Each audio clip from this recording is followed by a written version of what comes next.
mean, walking around, I mean, I would even say like what mid late 20s, early 30s. You start asking people, when was the last time you just all out ran as fast as you possibly could, or like climbed on something, or just did something like that? And the numbers are pretty slim. I'd be willing to bet. I think because one, there's multiple things that attribute to that. I think it's one, the amount of time people are having to work right now. Absolutely. I mean, the income, which, because so I get the whole. What am I thinking of here? Like the workout culture on YouTube, the grind, embrace the grind, wake up at 4 a.m., all that shit. I get that. I've done it for a long time. I'm actually trying to get my body back onto waking up earlier again, because I started a new job, that shit affect me, got off routine, trying to get back on. It's difficult, even for a guy like me that's been doing it for years. I mean, and that's kind of the, when it comes to health and fitness and even things like obesity, there's a lot of blame that's placed on individuals, and there is some to be taken there. Yeah. But what a lot of people don't consider is like kind of the system in which we live, and what effects that has on people's ability to stay fit, people's drive, people's motivation. When you're going to work every day and you're in a box with fluorescent light for 10 hours long, you're sitting down. I mean, it's not physically exhausting, but you leave that, you think you want to do anything? Like, probably not. Yeah, I know. After like a 10-hour hard shift of fucking swinging a fucking hammer or digging holes all fucking day. Yeah. Like especially like in the line of work I work with, like site utilities guys. Okay. That's a hard fucking job, man. Yeah. You know what I mean? Like it's taxing. I'm not saying it's one of the hardest. I mean, we'd have to compare all occupations on that. I'm sure there's going to be, certain hardships and certain pros and cons in each trade, but it is a hard job, know, and trying to tell somebody to wake up at fucking 3 a.m. to be by the gym at 4, to be at work by 6 or 7, sweating their ass off all day at work on top of that, and then you get home and you have kids and you have whatever else that you got going on, a wife, and I understand it can be hard, but the problem is that men will shut down completely and just not do any of it. And just quit. Yeah, and you can do at least 45 minutes a day or 30. I'll tell you too, from working in the emergency room, when you're in an emergency room, 70 to 80% of what you see is people that haven't taken care of themselves for 30 or 40 years. And then all of a sudden it all just hits them at one time, and they're having problems, and like probably 20%, 10% even is the actual traumas, blood and guts and crazy shit. So most of it is just not taking care of your health. That's what you're saying. Yeah, absolutely. And I forget there's a reason I said that. Just to your point of like, maybe not doing the whole grind culture, wake up at 4 a.m. and do this and do that, but run 50 miles a day type shit. Yeah, like maybe we could chill on that, but just taking little steps, steps here and there, that really adds up over 20, 30, 40 years of your life. For sure. Yeah. And I think another thing is, and what's going on, and I deal with this too. I don't know if you deal with this as well, but you see all these guys and these chicks that are bodied up, man. And you're like trying to compare yourself to them. You're like, I'm doing all this shit and I don't fucking look like that. You know what I mean? Yeah. So like it'll kind of like fuck with you, man. Like, especially if you're on Instagram a lot and like, TikTok and shit, and you're seeing all these people, and it's a little discouraging. It is. Yeah. And you have to differentiate genetics, gear, lifestyle. Like, do they have kids? Is this their job? Like stuff like this. Absolutely. Also editing. Yeah. Like how much of it is real? How much of it is real? Yeah, how much was it of them cutting down to that physique for that photo shoot or that reel or whatever it is, or like are they editing, is it all fake, because that's starting to get harder to tell, dude. AI is getting kind of wild, it's getting really wild. But I don't know, man. I hope more and more, and I think we've seen after COVID, it start to kind of come up in an upward trajectory on people taking care of themselves. At least I hope. I mean, I'm just going off. We'd have to look at the stats here on that, but I feel like I see more of the younger generation in gyms. I'm seeing more people get back to it. Home gyms are becoming real popular. I mean, you go on Marketplace, you can't even get workout equipment at the price you used to be able to get 10 years ago. Yeah, and I think you're right. I think for the younger generations, fitness is a lot more prevalent than it was maybe for How old are you? 34. Okay, yeah, so we're around the same age. I think Yeah. fitness is a lot more prevalent for the younger generations than it was for us. And you know, social media has a lot of downsides, but that might actually be one of the upsides. You That know, might where be. they're exposed to this constantly, so they're like, Yeah. Well, social media is just like anything else. It's like the gun debate. Guns are bad. Guns are bad. Guns are bad. We need to take them away. They're bad if you use them in a bad way. Yeah. You know what I mean? No different than a fucking pencil. I could stab you in the eye right now with a pencil, and are we going to ban pencils? It doesn't make any sense. Yeah. So I think more of we need to look at these things as tools, and we need to monitor what people are doing with them, which you're not going to be able to stop everything. You know what I mean? You're not going to be able to stop people from writing crazy shit on social media, because once you open up that Pandora's box of censorship, then where's the line? Yeah. You know what I mean? Yeah, Like what is, I can say this, but I can't say that. Is it going to be like that 10 years from now, or is somebody else going to get into office and go, well, that offends me, so we can't say that now. Yeah. You know what I mean? So it's just, we're going to, over the years, ever increase that line. And it's, if it doesn't stop, then at some point you're not going to be able to say anything at all. And then you're going to have some type of fucking weird, North Korea situation. Yeah, dude, it's going to be odd. You're going to have fucking, what's that, Jim Gone Who's pictures in the in your house, you know, like mandatory, you got to have it in there, you know? Like that type of weird, lifestyle. And if we were to just look at it as one, life, you cannot nerf it. You can't save everybody. You can't protect everybody. You are, as an individual, your first line of defense, okay? And the government's job is to basically protect the rights and properties of the citizens and their borders. You know what I mean? So, like, at some point, that was their job, right? That was their job. And now it's turned into, like, almost a business. Yeah. So we need to get back to that. We need to stop trying to, do all the shit with social media and guns and whatever else they're trying to ban, and just like let people live, man.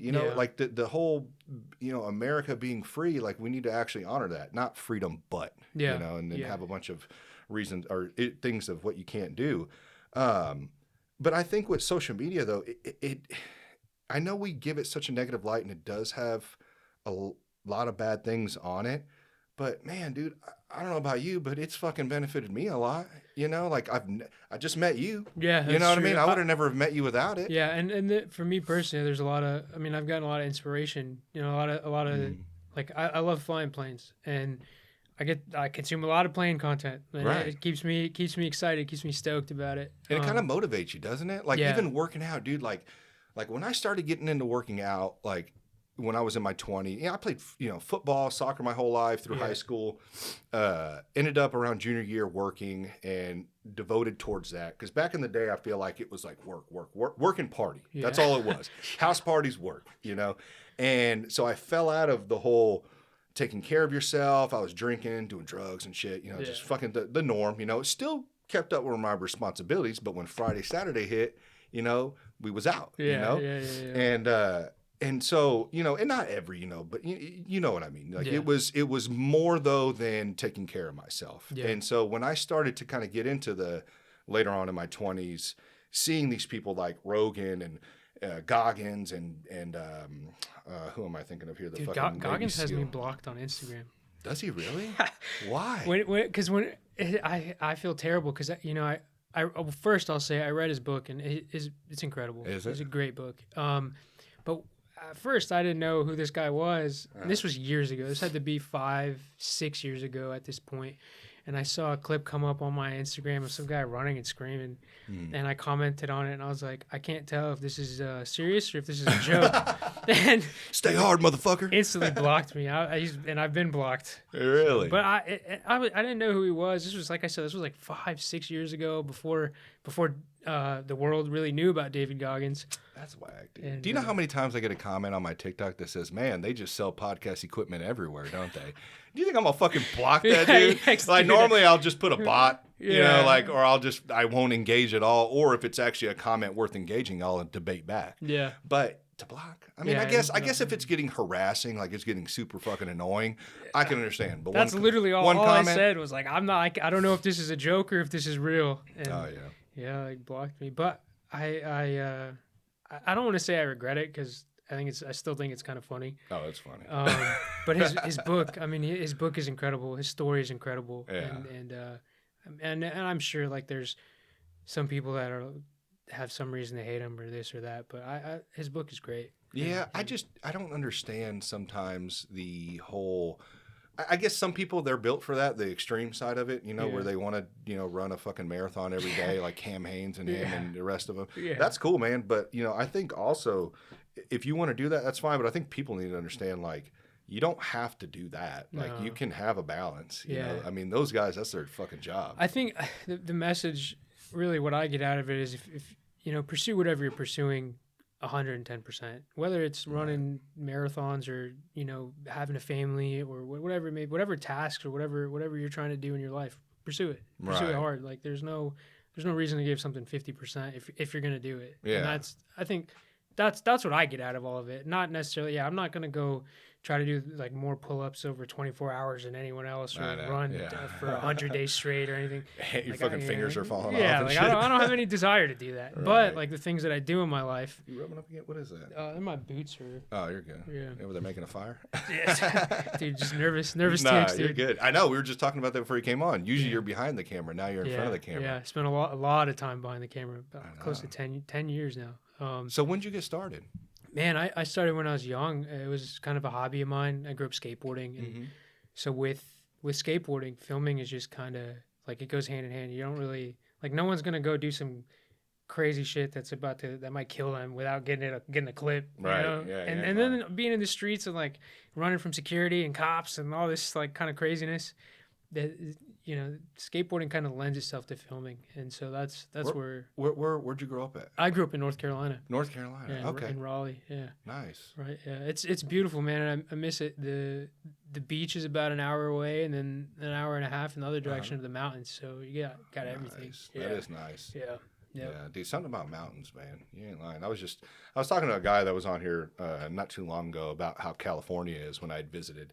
Oh, and it's beautiful, man. Beautiful. And I actually just got back from Hawaii, which was beautiful as well. But California, man, it's just so weird how you can be like in a desert, you can be in a fucking forest, you can be in, like all like different terrains, you know what I mean, all throughout that state. One of the things that people don't think about about the United States is we've got every climate. And we've got like when it comes to like, because I'm a filmer, by trade. I'm a couple other things by trade too, but every single like climate and location, like if you could film, how do I say this? Like if you want a scene out of Iraq or Afghanistan, there's places in the United States that will look exactly like that. Yeah. That'll have the same climate. There's Japan, like there's every part of the world. There's somewhere in the U.S. that has the same climate, like looks similar, and it's pretty interesting. For sure, pretty yeah. cool. Like and when we're very fortunate for that too. Yeah, I rode down to where did I go? Amarillo, I think, Texas. Texas, yeah. And, I love Texas. Yeah, Texas is beautiful, man. And when I was riding down there, dude, I was riding through a fucking desert. I never even would have thought in Texas I'd be rolling through a desert, man. So yeah, it's kind of crazy. Even in Missouri, you go down about 3 hours south, you're going to be in some big hills. Yeah, some big hills. Yep. And then even go out to Arkansas, it's beautiful. Oh, dude, I camped out in Arkansas one time at I think it's the Mark Twain that extends into the National Forest. Yeah, National Forest, dude. It's beautiful out there. Primitive hunting, bro, or primitive camping. Oh my god, dude, that was my first time doing that shit. What did you call it? What is primitive camping? No electricity, no water, no nothing. It's just you put your tent out there. So just camping. No, but usually there's like electrical outlets and shit. Like, who the fuck? That's not camping. Have you ever been to these Smithville Lake and all that shit? They got outlets and shit. Dude, that's not camping, dude. You gotta get a tent. I'd say, what about you don't bring nowadays. Water? You don't bring water though, like a Camelback full of water. Well, yeah, you'd bring a pack of water. That's regular camping, dude. Hey, man, it's primitive. There's no lot that you rent. You just camp anywhere. Yeah, that's and for me at least. I know that's camping. Yeah. But usually what happens, and I don't know if you guys have been. See, I didn't. The way I grew up. Yeah. I didn't have camping experiences as a kid. Right. So my camping comes from being in the fucking army.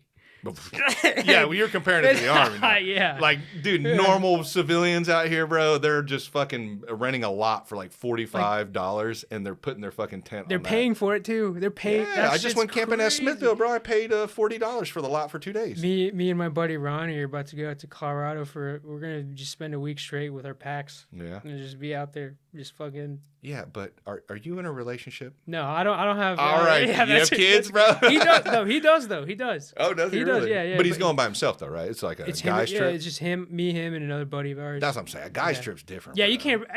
You with the family, bro? Yeah, that might not work too well with the family. I mean, yeah, well, we tried true. it. Yeah. But the shit was wild, bro. I went with a couple buddies of mine, dude. Yeah. So we're all up in the river just fucking bathing ourselves, and these white people come on a canoe, and they're all looking at us, and they just see like 10 Mexicans and like me. So I look like a white guy over there, and they're like one white guy and like 10 Mexicans right there, dude. Yeah. And we're all fucking bathing in it. They think it's like National Geographic and shit. It was a cool experience though. I do gotta say that. Yeah. It was awkward. Having to, shit out into the woods. How long were you guys out there for? 2-3 days, maybe. You don't need to bathe for those 2-3 days out in the woods, man. Like I said, yeah. Go with women and tell them that. Yeah, that's true. That's fair. Yeah, maybe me, maybe us guys, we didn't have to, but you're in there, it's whatever. We're actually swimming, bro. That's what we were doing. That's sick, and all of a sudden, somebody pulled out a shampoo bottle, and I was like, man, you know what, turned man? into a little party, huh? I'm like, man, bro, we might as well. Fuck, I'm already in here. But no, it was cool, dude. But it was fucking disgusting. So it's primitive, but there was a campsite. I don't know, like you could barely see it, but it was down the ways. You know what I mean? Because you can pick anywhere you want to camp in that primitive area. And we set up. We're like, man, what the fuck? How are we gonna take a shit? And dig a hole, man, find a tree, bro. My buddy Ralph, he's like, I got a fucking foldable chair. Pulls it out, cuts a hole in it, and puts it up in the woods. And I was like, all right, bet, that's cool.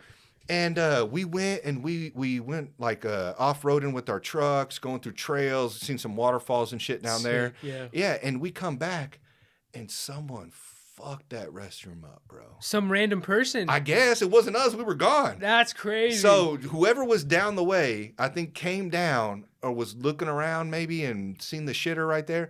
And I'm talking about they didn't just shit in the hole. They shit on the seat. They shit around it. They shit on the fucking armrest. Damn. I was like, what the fuck were they doing? That's crazy, bro. That's wild. Yeah, it was like, I don't get it. I don't know if they were just standing up, just spraying their ass everywhere or what. Yeah. But yeah, we walked into that and I'm like, well, guess our restroom's gone. Shit, dude. So we had to hike into we drove into the next town to fucking use the restroom. I don't even know what we did after that. That was a long time ago, man. But it was a good time, dude. I always recommend everyone experience that at some point. You know what I mean? think you'll learn a lot about yourself and others. I think nature, the thing is,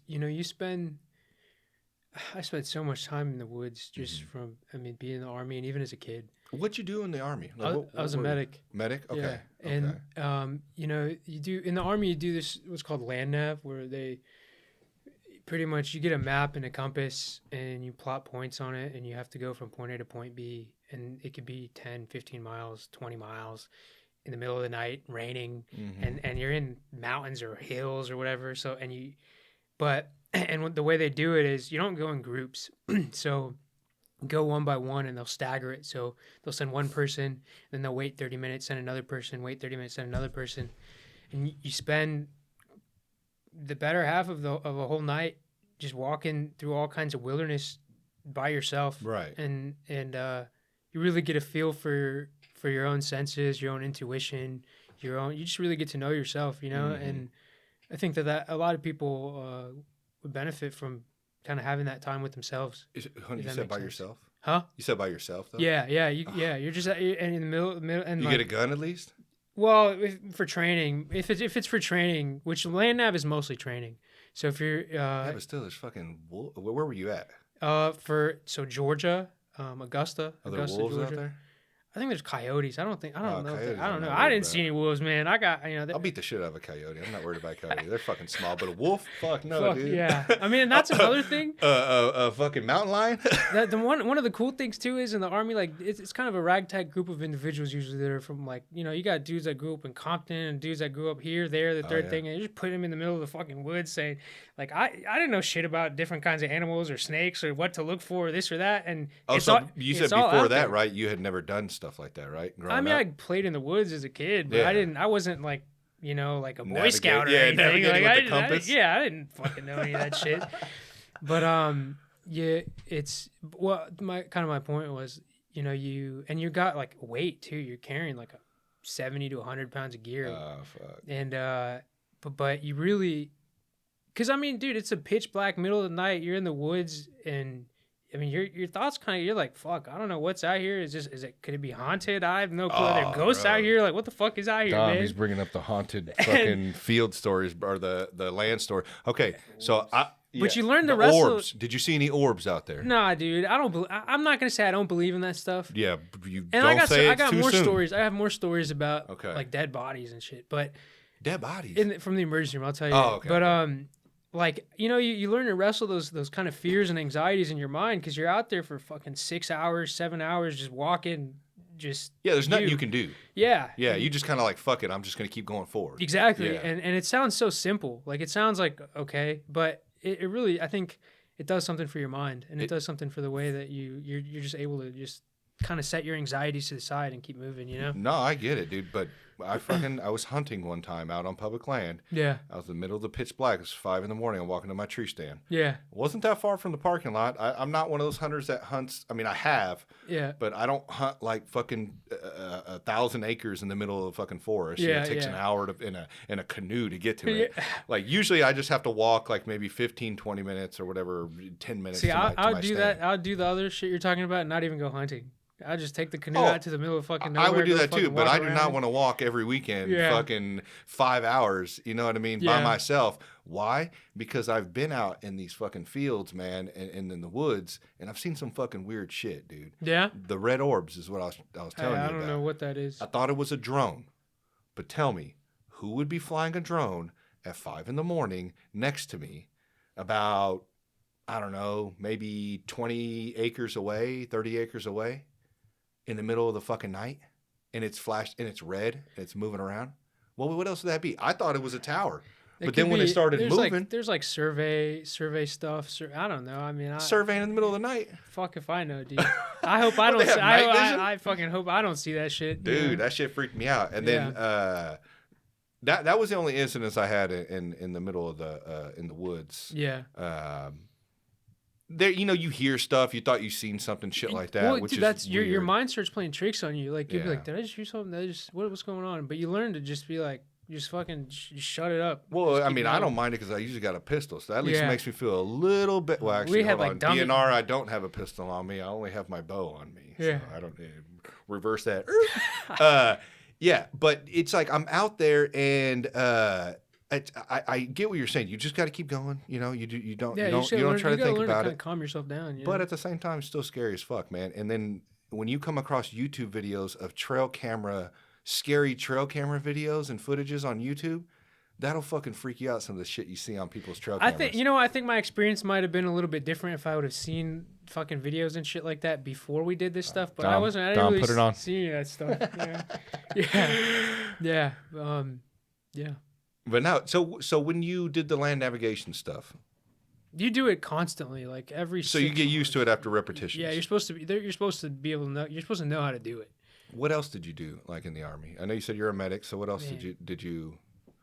A lot of. So I. You do any tours? No. I didn't. I guess the best way to explain it. I joined the Army in 2012, and it was during what's called the Global War on Terror. Like I've got a the Global War on Terror. The GWAT. That's what it's. If you Google like GWAT, it's always a YouTube, global war on terror. Yeah. Everyone's trying to terrorize us. It's always something, right? And so I got the little ribbon, but I joined in 2012, and it was kind of around the time where we weren't as active in those areas. And what year? 2012. Okay. And I got out in 2019. Oh, okay. And damn, you were in there for a minute, bro. Yeah, and I was active duty too. So like how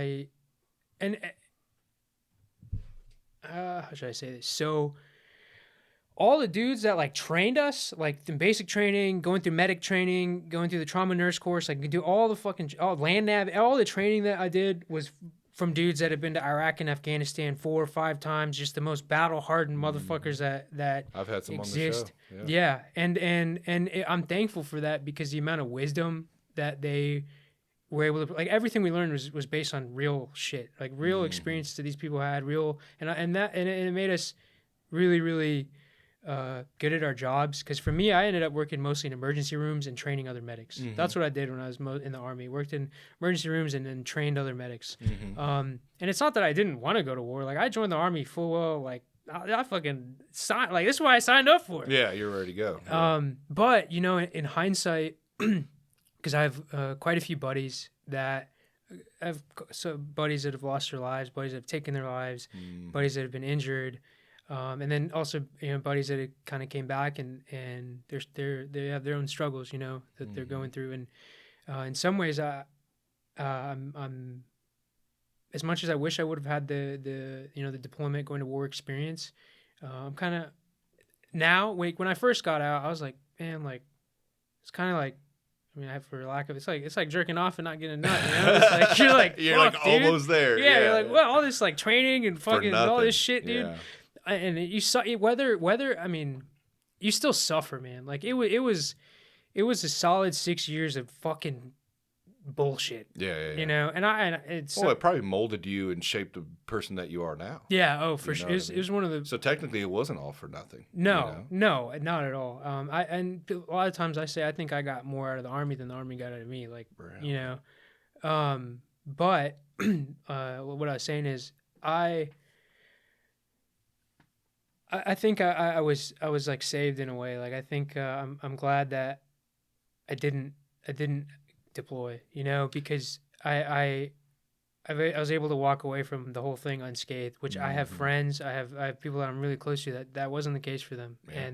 And then you get a little bit older, because when you're young and you join, you're fucking gung-ho, dude. You're like, fucking, I don't give a shit what it's for. Just send me there. I'm trying yourself to, on actually what they're actually throwing you into. And then you get a little bit older and you start reading and research. Yeah, exactly. You start reading and researching, and you're just like, man, these politicians are playing. They're not even playing chess. They're playing fucking checkers. Yeah. And then you know, me and my buddies all gotta throw our lives away over it.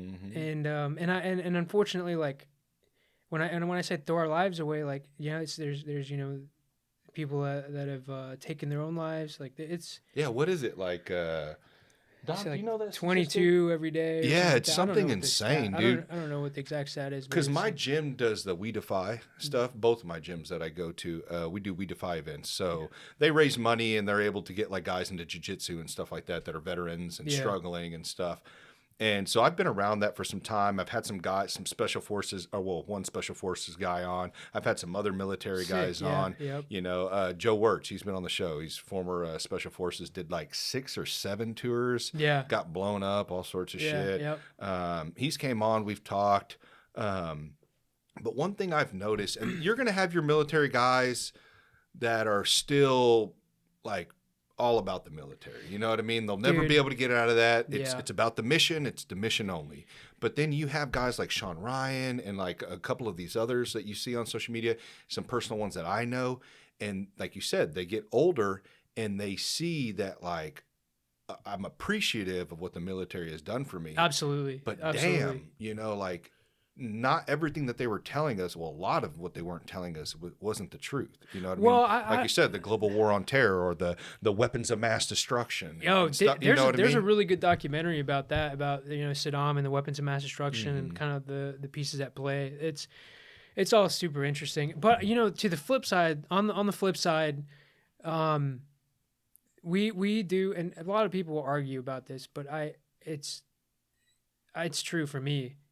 We do live in one of the most prosperous countries in the world. Like, you can come from nothing, and I grew up piss poor, dude, broke, and that is not the case for me anymore. And it's because of choices and things that I've been able to do that, in a lot of other countries isn't possible. Even in like for us, like here in the U.S., you can start from nothing and figure out ways to make money. Right. Even in Europe, there's a barrier. Like, old money stays old money. And so if you want to start a business and spin up this and spin up that, it's a little bit more difficult than it is here. Right. Over here, dude, you start painting houses and painting rooms in people's houses, doing drywall, doing this, doing that. You can make a buck, dude. Right. You can do it. Capitalist society. Yeah. And it's fairly unregulated compared to most other countries in the world. Right. Now, we do, obviously, there's some bullshit. There's going to be bullshit everywhere. And all that to say, like, you know, in the pursuit of our freedoms and in order to live the way we live and have the things that we have, unfortunately, the price that comes at is questionable morals and ethics when it comes to war, when it comes to how we navigate the rest of the world, right? And I don't agree with we're the only country that's ever dropped a nuke ever in the history of ever, right? And we're trying to control everybody else who's attempting to make nukes, which is wild. And I'm not saying that, like, whether I think it's right or wrong, or whether a person thinks it's right or wrong is one thing, but unfortunately for our freedoms and for the way that we're able to navigate and do the things we like, that's just, I don't think there's a world that exists where on the big level, every single decision is moral and ethical and everything is done right and there's prosperity. I don't know if that exists. And you can, even on a small level, if you look at how the rich and wealthy operate, they're rich, wealthy, prosperous. Do you think all the decisions they're making are moral and ethical and above board? No, they're not. And so I think that's the same thing on a way, way larger scale for us. And like, that's why I'm not. But we could get back to that. The problem is that I agree. The citizens don't do anything in order to enforce that. And unfortunately, whether or not I come off as an isolationist or I come off as some sort of, what would they label me, traitor or whatever they think of me to be, you know what I mean? Or not pro-America or America first, which is wild because most of the things I preach are literally America first, true America first. Well, dude, the thing is, the true value, like the Americans know how to say fuck you. That's what makes us American, to be honest. Like that's the difference between us and a lot of other people. Americans in the world. do, but politicians don't. Yeah, well, yeah, they're making deal. I mean, why do you think we're in these other countries? You know what I mean? We're not. Just like you kind of hit the nail on the head when you were discussing about the wars and actually the actual stories behind them. I believe, and I'm willing to have people on that don't agree with me. And I'm not saying I'm the smartest when it comes to like foreign policies or when it comes to the history of war, but I listen to very smart people who are, you know what I mean? Like for instance, with the Iran stuff right now, with the Ukraine stuff right now, I listen to a guy named Dave Smith. Love Dave Smith. I think he's really good at what he does. I've seen him debate many people. I've seen him win, I believe, probably in my mind, 100% of his debates.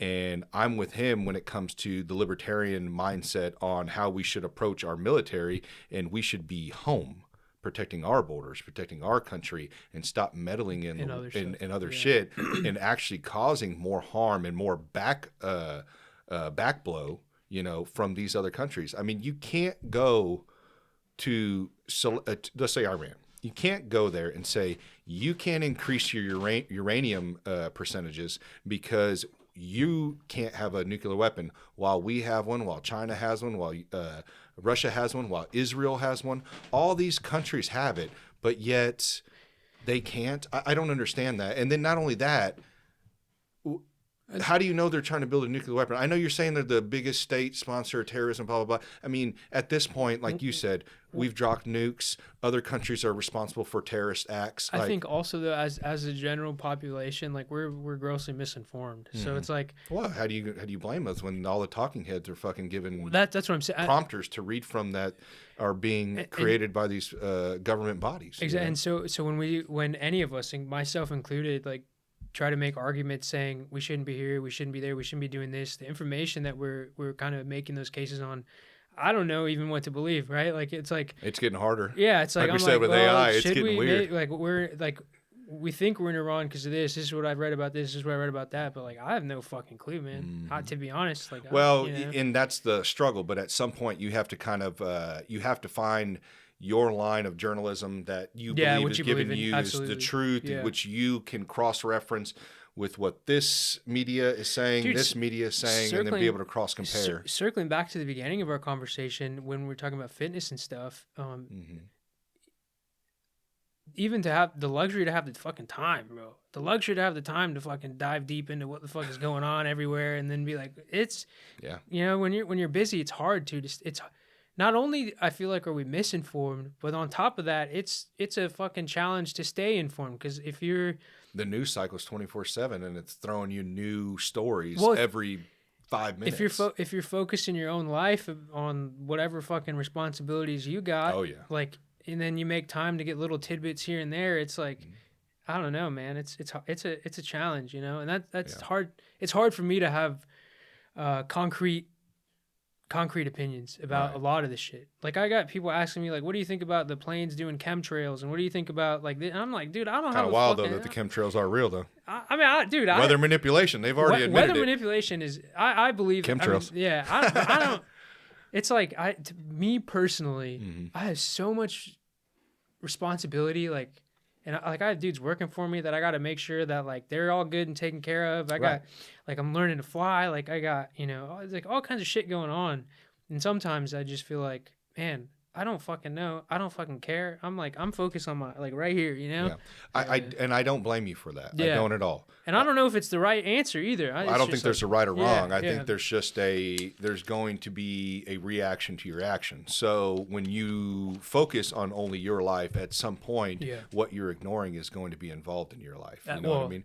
Whether it be gas prices, fucking paying $100 taxes, truck, taxes, whatever it may be, certain regulations that are being passed. I mean, right now, Thomas Massey just blocked that glyphosate bill. Thank God. I mean, dude. Literally, what is it? Bro, I was on Instagram and I was scrolling, like, this might have been 2-3 months ago, and I got an ad that was like why we should love glyphosate. And I'm like, this can't be real right now. Like, is this fucking real, dude? Yeah. Let's like something that you spray on crops that literally animals won't eat. Because it's fucking bad. You literally are changing the genetic makeup of that crop. And I tried to do a little more. So that means there was literally some company out there running an ad campaign trying to promote, like, the positive effects of glyphosate on, like, I don't know, man. It was wild. Well, and then it's also too, it's that, like, it all stems, like I said, back to the people though. We have, and it's not, I'm not saying necessarily, it would be throughout the history of time, not just our generation. It's generations before us and the generations that are coming after us.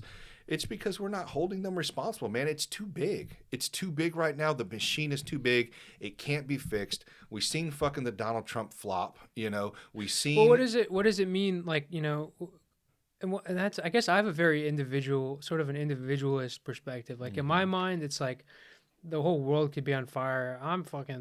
I'm figuring out what I got to figure out for myself and the people in my life that I'm responsible for to keep moving forward. Right. And so it's like, in a perfect world, what is a perfect world? Like, what is, I don't think there's a perfect world. But there's a better world. Yeah. And we're not heading in that trajectory. Yeah. That's the problem. I'm not saying we don't have it good. We do have it good. Yeah. We have it good than a lot of other countries. That doesn't mean there's not countries that are comparable into our way of life. Yeah. You can't say the entire world is bad and not America. Like, it doesn't make any sense.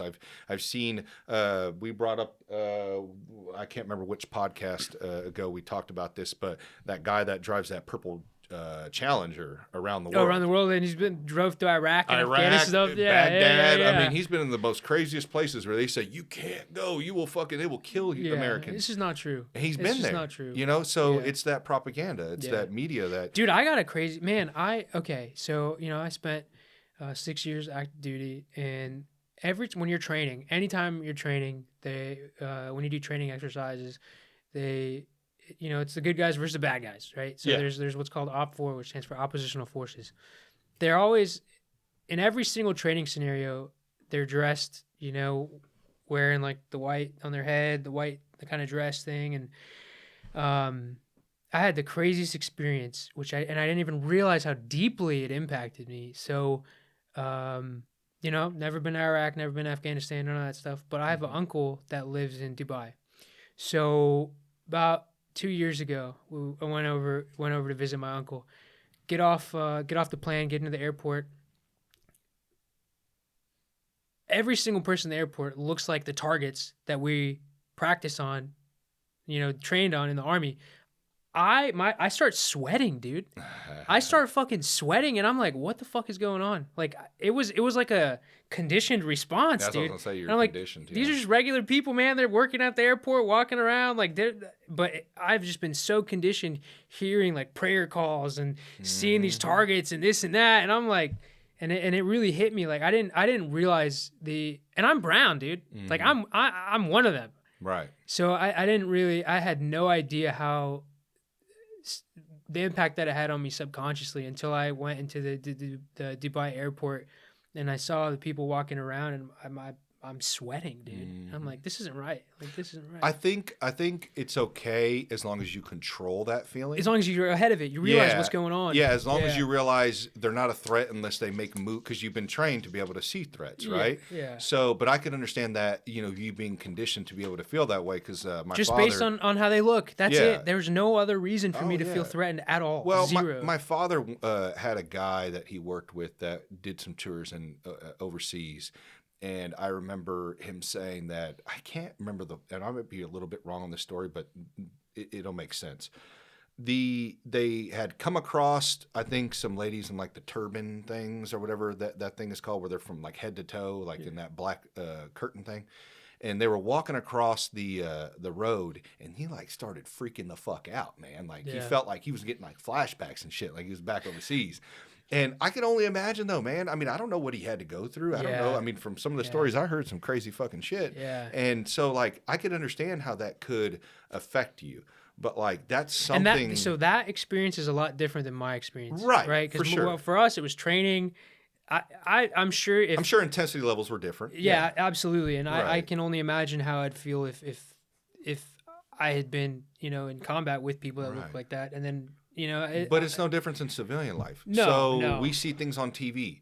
We may see things on a certain race. Yeah. And it may make you project as in like all black people are like this, all white people are like this, all Hispanics are like this. You have to remember that's not all. No. You know what I mean? And but it's okay to still be on guard, because maybe you have seen something like this in a certain, like, let's say, like when I grew up, gangs were big. You know what I mean? Yeah. Hung out with a lot of dudes in gangs, thought I was a little gangster back in the day, dressed the part, tried to act the part, grew up, realized I was not. You know what I mean? Those guys were in jail and are fucking dead, the real ones. Yeah. Or still living at their fucking mom's house, thinking it's fucking 2001 again. You know what I mean? I got some friends like that too. Yeah. So like, I understand if you see a certain stereotype, you are going to be on guard. Like if I see fucking a bunch of young kids, a bunch of Edgars walking around with the fucking tight ass pants on and the fucking polos, I know, because I've been around enough of them. Because I got buddies still down in the hood that I, go down there and hang out with them, that I've seen the type of fucking artillery they have in the back of their fucking Dodge Charger. You know what I mean? You can still keep that perspective, but doesn't mean you have to act or consider an entire people of that. You know what I mean? I think the examples are just a little bit different. I think one of them's a sort of a conditioned response. Right. Or but are we not being conditioned on social media? That's we are being and by the news and by and this that's and why by that, I get scared, because this whole race division thing. It's like, man, guys, just keep an eye on everybody. Me, I don't give a fuck what you look like. I'm keeping an eye on you. You know what I mean? Like when I sit in a restaurant, I'm sitting with my back to I'm watching the fucking door. When I'm around people, I'm looking at people. I'm watching people. I've always been a people watcher. Dude, I'll also say one of the blessings that came out of the Army and also how I grew up. It's like I said, in the Army, it's like a group of people from all over the fucking place. And they all have their different reasons for joining. Some people want to get out of a bad situation, some people whatever. Yep. And what you come to realize is when you have nothing and you got to accomplish a task, everyone comes together.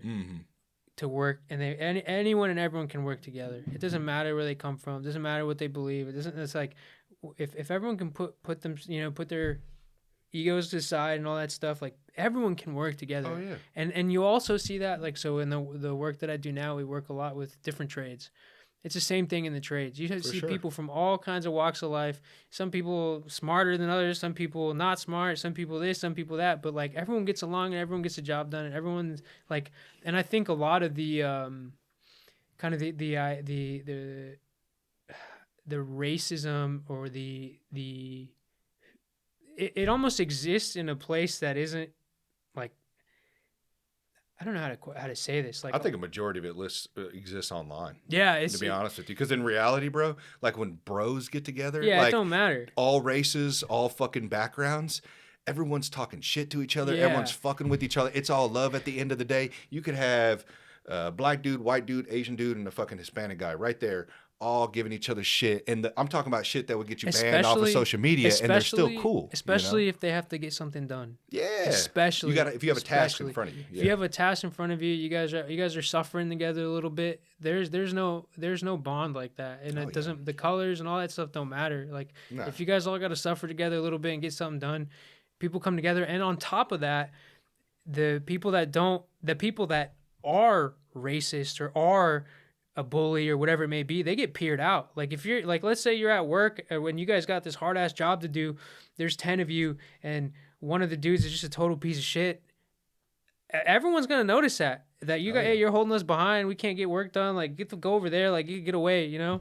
And that's just human nature, you know? Yeah. And I've experienced that so many times in my life. You got to be able to work together, you know? And then on top of that too, we also got to let people allow to live their life the way they want. You know what I mean? I'd rather somebody be truthful in their beliefs than lie to me. You know what I mean? And kind of bait me into being their friend or bait me into doing something and knowing at the end of the day, they don't like me because of who I am. I remember like when I was in the Army, there's like all kind, like there's this girl that like believed in witchcraft and stuff, and like no one gave a shit. Like it was like, all right, like. But they strip you guys down, right? Like you're no longer fucking who you were outside of the military, right? You are a soldier in the military. I mean, I think so. You guys are supposed to be one, right? There is no. You're supposed to work together. But I would say like you can't. I mean, people have their own individual traits. Right. People have their own individual beliefs. Like they don't make you believe in. Like, they're not going to be like, oh, you have to believe in this. No, I'm not saying that, but I'm saying, like, you guys are all in the same uniform. You guys all got the same damn haircut. You know what I mean? Like, they're trying to get you to see, like, other than them not being able to change the color of your skin, they're trying to show you that you guys are all one. Yeah, you guys need to be fighting to accomplish this mission. Exactly. Yeah. And man, we keep going back to it. It was a impactful part of my life, you know? Oh, so, for sure. Yeah. How did you, from the military going into flying planes, because you didn't do any of that in the military, Army, right? No. So then how the hell did you get into that? Man, I've always found planes interesting. Mm-hmm. When I grew up, there was definitely no it wasn't a possibility. Like it wouldn't have been able to happen if I, right. You know, so it's always been in the back of my head, back of my mind. And so when I got out of the Army, I had the opportunity. There's a buddy of mine who was an Apache pilot in the Army, and he's also a flight instructor, mm-hmm. and he happened to be stationed here in Kansas. And he's like, "Hey, let me take you flying." And we went flying, and man, fell in love with it. Oh, I'm telling you, man, it really. Yeah, we were talking about a little bit off the show that you know it's almost like when you were describing the way you feel, it's kind of how I feel, and not at that grand of scale, but when I'm riding my motorcycle. Yeah. You know what I mean? When you're just... it's a feeling of freedom. You can't it's like you're like, I'm attached to the road just like any other car, but I'm literally sitting on a motor and nothing else around me. You know what I mean? I can't be distracted by anything. I'm fucking focused on this. You know, I'm listening to some music, but I'm, you know, it's just me and the fucking road. Yeah. You know? That's the most amazing thing about flying is it's kind of a balance between taking in the whole experience, which is... you know, seeing the sunrise, seeing the trees, rivers, or the mountains, or whatever it may be, but also staying focused on the plane itself, you know, and being safe and flying. It's really, you're doing a lot at one time, and I really like that about it, you know. How long before you went on that first flight did you think about getting your pilot license? Dude, it was just in the back of my mind, and it just came up, and I was like, yeah. But how long after that first flight you did? With him? Oh, immediately. I started studying. You're like, I'm doing this shit. Yeah. And that was 4 years ago now. Oh, really? Yeah, three and a half, 4. Yeah. Oh, okay. Yeah. Hell yeah, dude. Yeah, man. That's dope. How was the first time when you were flying by yourself? The very first time. It's challenging, man. Learning to land a plane is like, because I don't have any family that's pilots. I didn't have anything to show me the ropes or any shit like that besides my instructor, which he's especially incredible. Something that has could be a very costly, you know, like if you make a mistake. Yeah. It's not like you're like me. No one in my family's ever hunted before. Like that's not a really big deal to learn on your own. You know what I mean? But you're trying to fucking land an airplane. Dude, that's wild. The first time that I soloed that landing, I still remember it. Like I was fucking shitting myself, dude. I was terrified. But you do it over and over again, and then it's just you get good at it. I almost quit. Really? Yeah, because learning to land a plane is difficult, especially smaller planes. It's not as easy as it ends like Grand Theft Auto. You Nah. just land that fucking.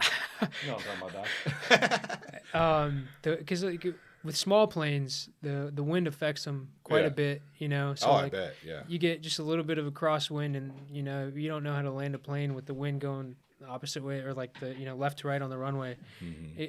It could like flip you or something. Yeah. Or... So like if the wind's coming right down the runway, you just come in and land just like that. Yeah. And then if the wind's coming left to right, you want to face into the wind. So you come in sideways like this, and then right before you touch the runway, you fucking flip the plane that. And then, shit. And it takes some... So it's good. You got to have some good timing then. Yeah. You have good timing, skill. And the more you do it, you feel like it kind of all slows down. Because when you... I'm grab a drink. Yeah. But you want a drink or you good? I only got Waterloos left. Yeah, I'll take one of them. Or LaCroix. I'll take the Waterloo. Gotcha. It's actually not too bad. Yeah, dude, I don't know, man. I'm not a big heights guy. I mean, the first time I ever rode a plane was in 2020 when I went to California. That was the first time you ever got in a plane? First fucking time, bro. Yeah. And I gotta take you flying, dude. I gotta do it. Let's do it, man. Yeah. I'm gonna be fucking scared, but how many people can you fit in that plane? I can see this. Imagine the size of this plane. I've seen some videos. Yeah, the plane that we'd go flying, I could fit three people. There's just it seats 4, but it's not too cramped. Yeah, so I'd 3. So Dom, two, you ready two to go plus fucking me. fly, bro? Where'd he go? Oh, there you over there? Yeah, all 3 of us could go, man. Damn, you down to go, man? You go fly, dude. Down to go. What'd you leave me on? Camera 3 over there? Oh, dude, I did leave it on you. Oh, you left it on me? That's all right, dude. That's cool. You down to fly or what?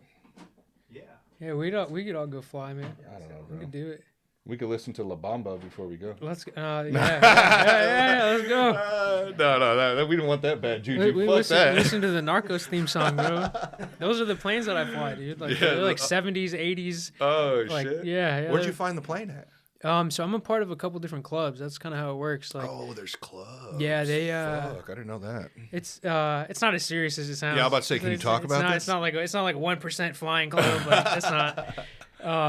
But it's pretty much there's 5-6 planes and people are members of it. You pay a monthly fee and then you pay per hour to fly. Oh, really? And so I'm a part of a couple of different clubs because they have different clubs with different planes. And is that cheaper than having to own it outright or? Yeah.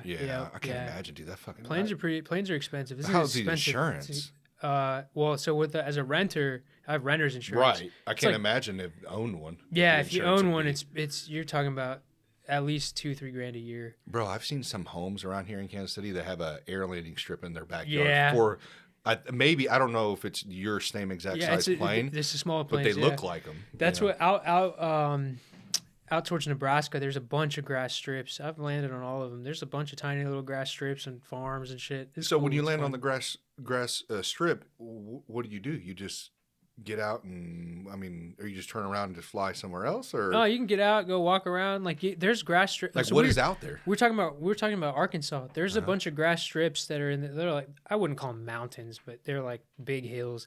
There's a bunch of grass strips out there. You can load up a couple fishing poles, or a tent or whatever. You can go land on the grass strip, go on a hike, go fishing, That's do this, dope, do that, dude. Put it back in the plane. Yeah, dude, it's sick. We're about to do a fucking backpacking trip, Dom. Let's You go. ready? Dom's a city boy, man.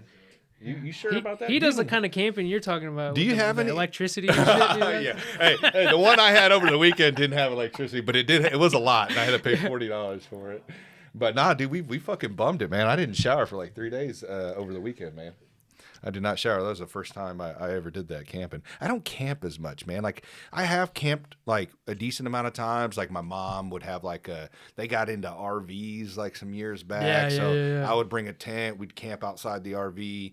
But like, I don't know. I want to get more into that. You know what I mean? Dude, like I've always wanted to do like a hunting trip, like in Colorado, Man, hunt for elk. I'll tell you, dude. I've never been hunting. What? I've never been hunting. Oh, bro, but you got to get a bow. Come with me, man. What I want to do is I want to go on one of those like what do they do like the hunts in Alaska that are like 2 weeks long Oh, in the bro, in the that's fucking dope. Well, yeah, you get flown out in like a little plane. You have to be stuck in the tundra for like 2 weeks. I would like that's like those my type of planes shit. that like float on the water and Yeah, shit. Yeah, yeah. that's dope. I read a book. There's a guy that wrote a book about his hunt, and they're like two weeks long, and it's like fucking -10 degrees, and they're sleeping out there and shit. Like There was one where it was yeah. light 24/7 for, I think it does that for like 30 days. Yeah. And they went on a hunt. So they're hunting at 1 a.m. and it's fucking like daylight. It's like 9 a.m. That's what I've been to Iceland, and there's like when I went out there, it was like there's like 2 hours of night.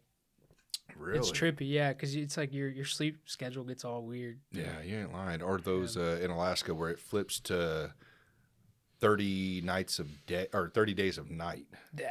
Yeah. That would suck. That would, yeah, I would be, I don't know if I, yeah. I don't like wintertime. I'm not a big, like, I don't mind wintertime. Like, when it hits about January, I'm about over it. Yeah. You know what I mean? Like, I don't mind cold weather. I like hunting season, so I like when it starts to get chilly, you know what I mean? Down to, like, 60s, 50s, 40s. You know, it's crazy. The girl, listen to this girl that I took to Iceland, my ex-girlfriend. And at the time, man, this is so complicated. Fuck, I don't want to explain the whole thing. Pretty much, she asked me, she's like, have you ever been anywhere like really, really cold?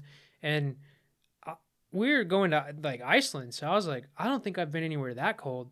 And the whole time we were in Iceland, it was 27 degrees Fahrenheit. In Kansas, it was like -3 degrees. And it made crazy. Yeah, it was colder here the whole time. And when it was in December, dude.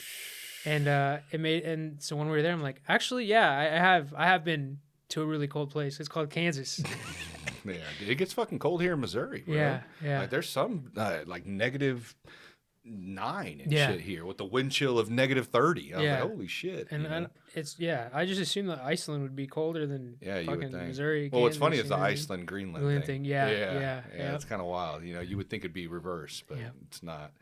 Dude, fucking Greenland's weird, man. The history on Greenland. I don't know much about it. Why people keep fighting over it? I mean, why do you think the whole? I know Trump was like, "We're gonna take over." Yeah, we're Greenland." gonna buy it, but All actually, right, he's dude. not the first president. I watched the documentary. Is it because Russia is like in charge of it, or Russia Well, no, wants it, or something? they're all trying to, because it's like a surveillance point, like, so it's for like the North Pole or something. I guess Antarctica. the highest you can go. I don't know. Dude, go watch the documentary. Look up a Greenland documentary on YouTube. You'd be able to know more. But pretty much, there was 2 presidents before him that were trying to purchase Greenland as well. I think one. You hear the helicopter, dude? Huh?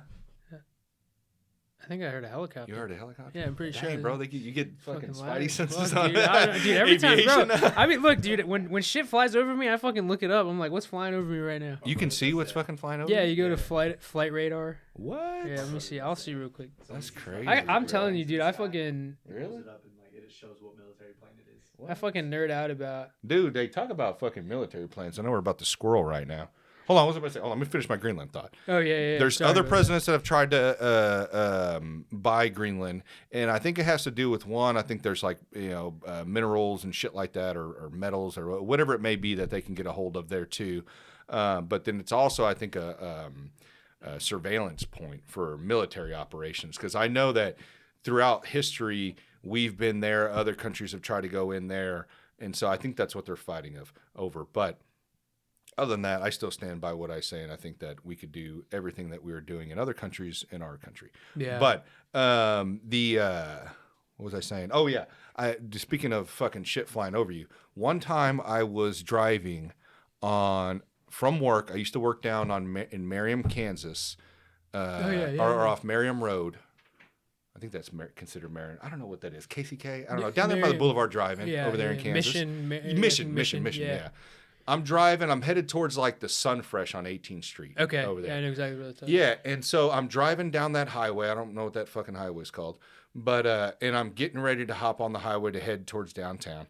And there's it is the middle of the day, a black triangle in the fucking air, bro. It's probably the B2. No, but this was like.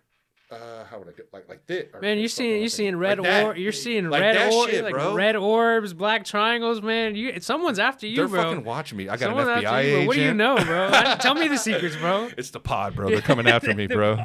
It's the pod. They're monitoring me, bro. Yeah, and I have a random dude named Post, which he's probably gonna watch this, who fucking talks to me all the time through Instagram. Never met him in my life.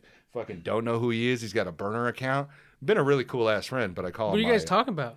Politics usually, but and he gives me some insides on some shit because apparently he holds a government position, can't talk to me about it, blah blah blah. I tell him all the time. Be careful, dude. He's gonna like convert you into like a Russian extremist or some shit, dude. I told him, I was like, bro, I was like, you're probably like a 40-year-old dude. Yeah, I was like, you're a 40-year-old man living with your mom in her basement or some shit, bro. You're fucking lying to me. So I always fuck with him all the time. I'm like, dude, you're probably my FBI agent, and you're just fucking with me right now. You're just collecting all this crazy extremist shit I'm sending you. I'm gonna get put on a fucking watch list or something. But no, dude, I swear, dude, I seen it, bro. And I'm with you. I'm not a believer of a bunch of shit, but the shit that I have seen, I'm not saying it was a fucking alien or a UFO. But, I mean, now we're starting to see that they're true. They're real. You know what I mean? So I'm not as crazy. Did you read any of that shit? I know he, like, released the documents. I haven't looked at it, man. I don't... I chop it up to some of the stuff that I've seen that they're just things that they don't know what it is. You know what I mean? Okay, so it could be...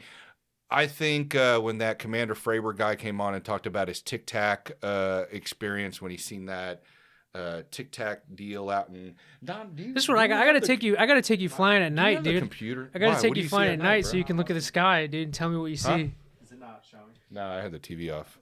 Look up the Commander Fravor Tic Tac deal. Hold on, let me put you on.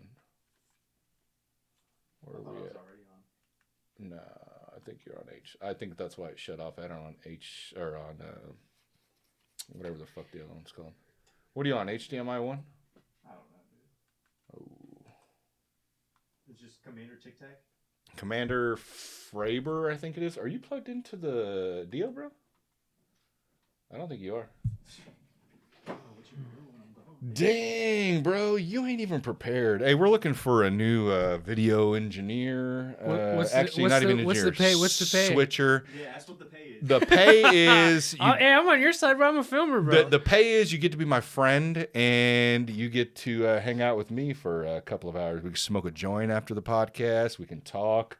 We can vent. I'm pretty much a therapy session, too, you know. Dude. What are we in? Which one? 2? You're in... No, you're not in 2. What am I in? I had it on 1. The other one.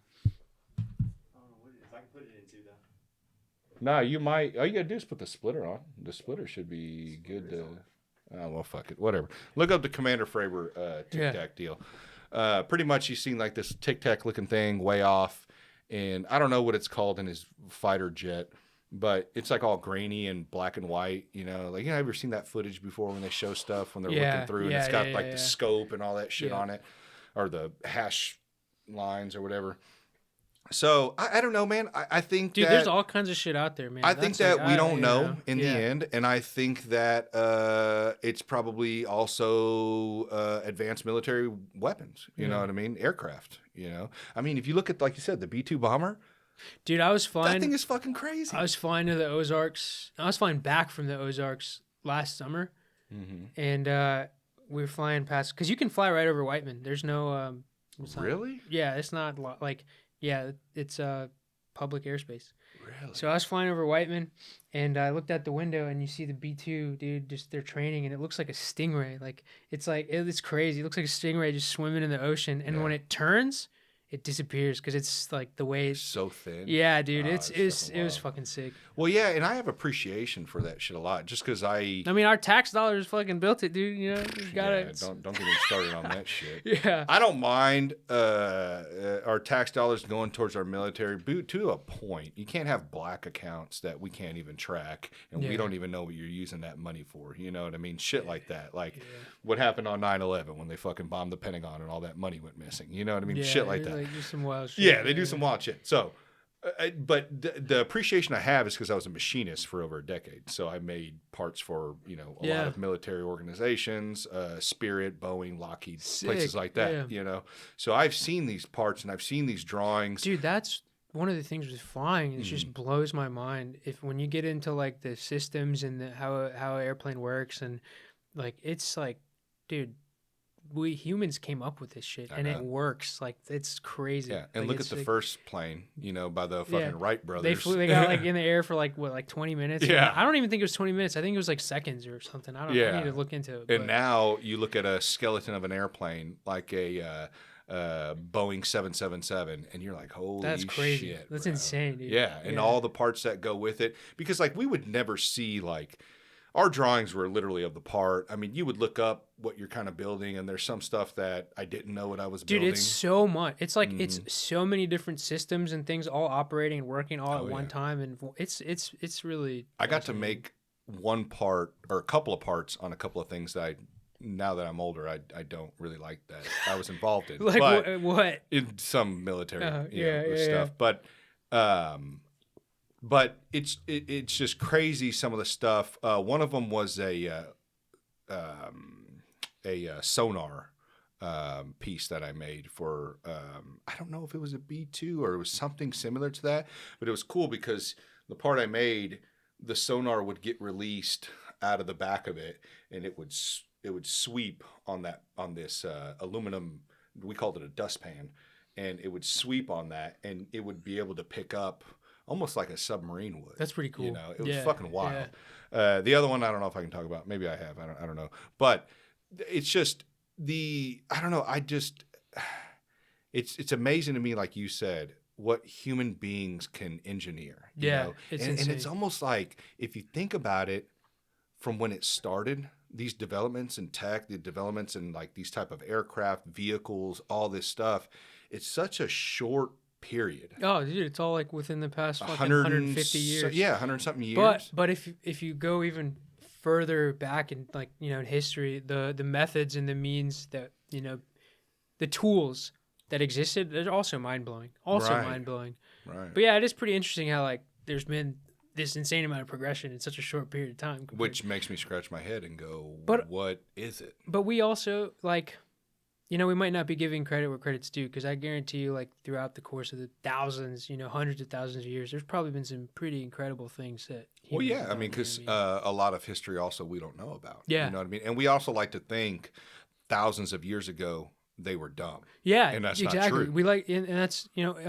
the stuff that we're uncovering, you know, in like the pyramids and, you know, other places around the world. Yeah. I mean, they were really advanced. Yeah, it's human nature to be like egocentric. Like, you know, what we're doing right now is the best. I'm the best. We're the best. Like that's the best time to ever live. Yeah. No, yeah, I completely agree, man. So you're on the film side of things. Yeah. Okay? I want to dive into that. I kind of want to give a little backstory. I had seen some of your stuff. Yeah.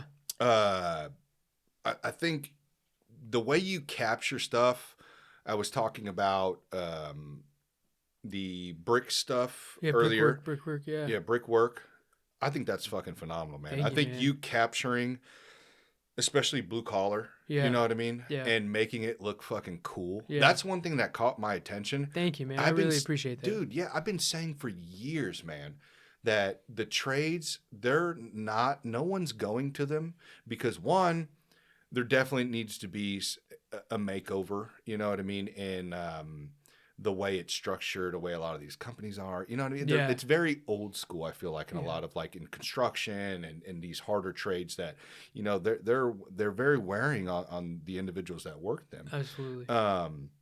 You know, it's not like tech where you can go and if you feel stressed, you can go into a room for 2 hours and they allow you to decompress. You know what I mean? Yeah. Now, although I see extremes on both sides, I Yeah. think there's a happy medium. Yeah. You know what I mean? That we could all come together to make better accommodations, really for the workers. That's where I feel the most for is these men and women that keep going out there and doing a job that nobody wants to do, that's dirty, that's fucking bad on your body, that's bad on your health, and continue to do it day in and day out. And I think you capturing that is super dope because I've seen some other stuff around, you know what I mean, on YouTube and stuff like that, but it's so boring, man. You know, it's like they'll stick some random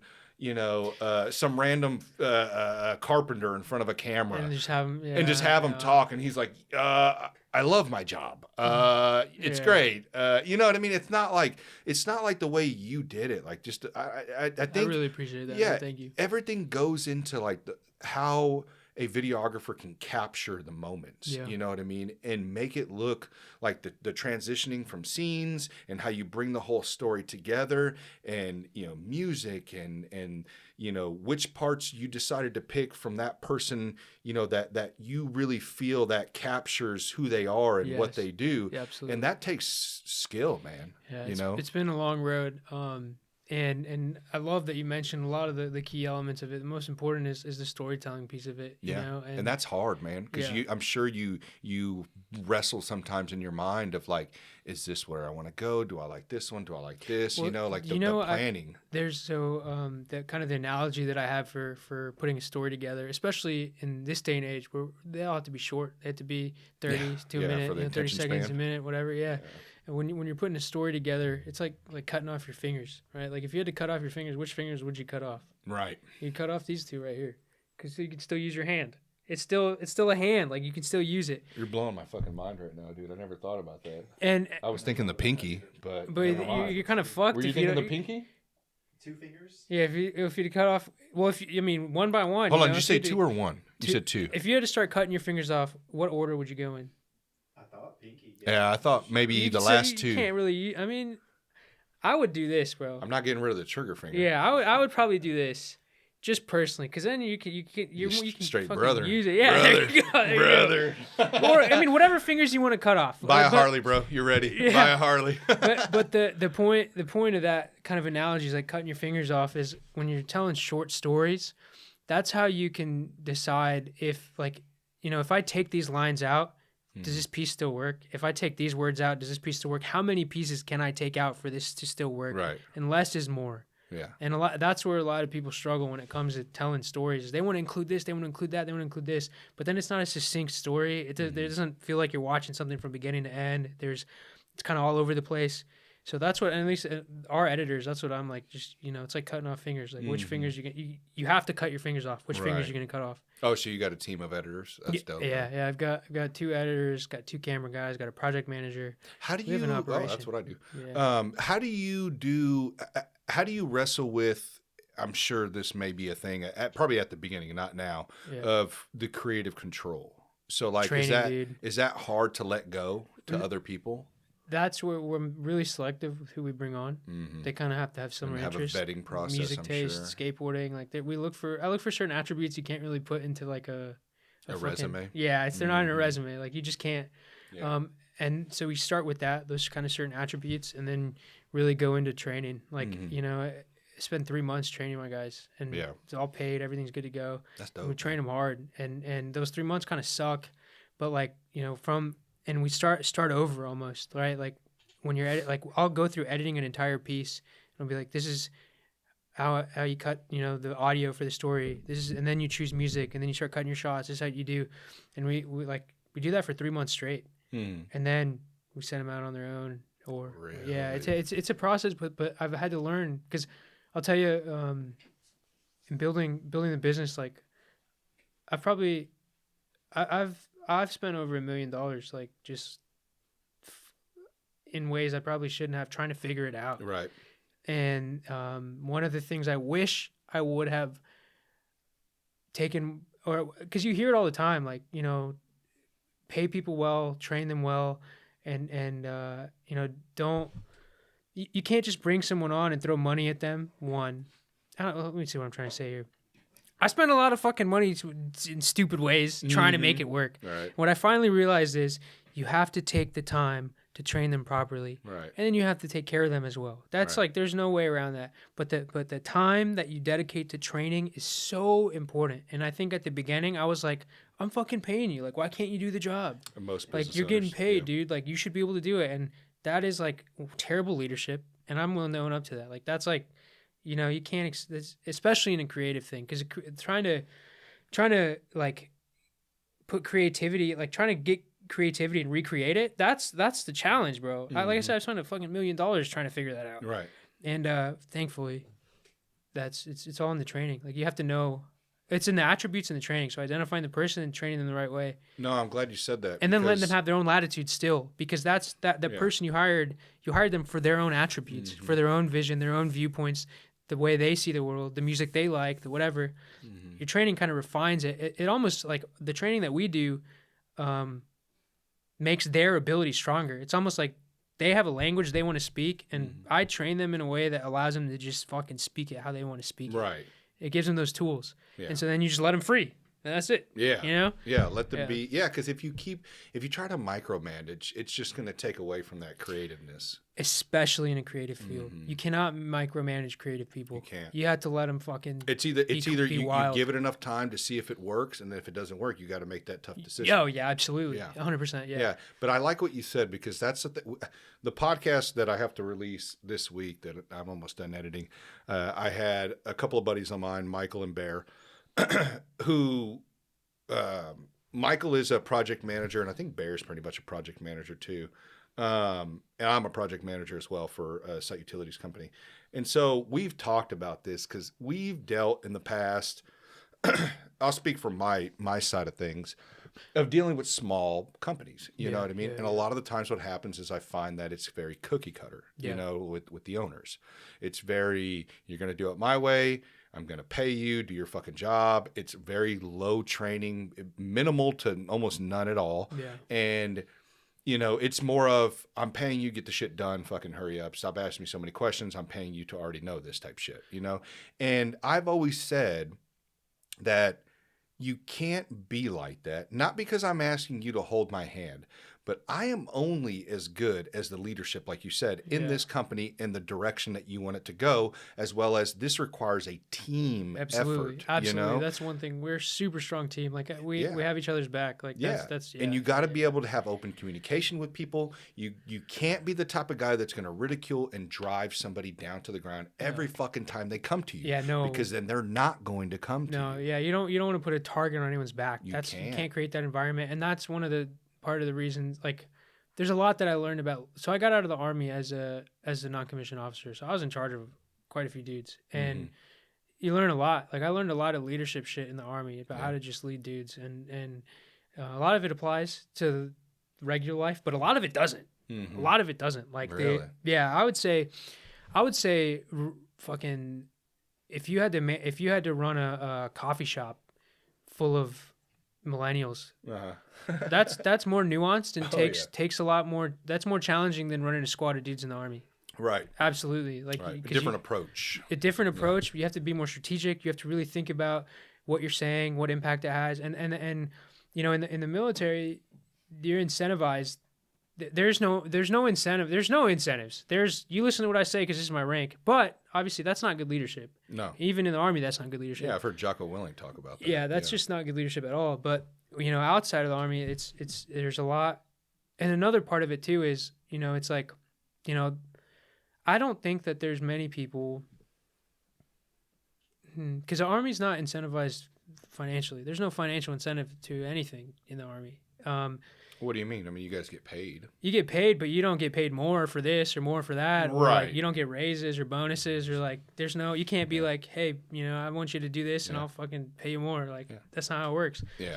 But on that, so, and the reason I'm saying that is, so then in the military, this is about selflessness. So in the military, selflessness comes down to, I'll stay up later and cover guard so you can get some more hours of sleep, or I got an extra candy bar in my MRE so you can have this, or like there's that selflessness is a different kind of selflessness than being a business owner.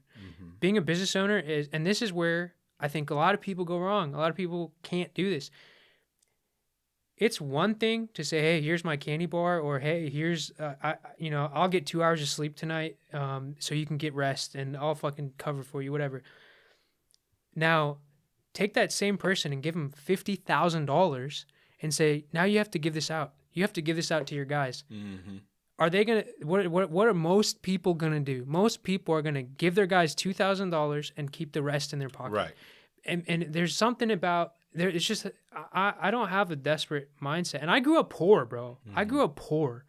But you have to be the kind of person that can have that sum of money and willingly fucking give it out. And most people, you give them a sum of money like that, and they cling on to it for dear life. Like, money changes people. This is all I'm ever going to see. This is it. So I have to, and I'm like, this is what we made. Here you go. Here you go. Here you go. Here you go. Let's keep it moving. And that's it. Right. And I've had to learn that, but I think that's one of the key differences in leadership in a business and leadership in the military, where it's like in the military, like you might suffer a little more, but you're not giving away everything you fucking got to try to make it work, you know? That is true. So, yeah. That learning lesson, though, of having those morals, you know what I mean, to where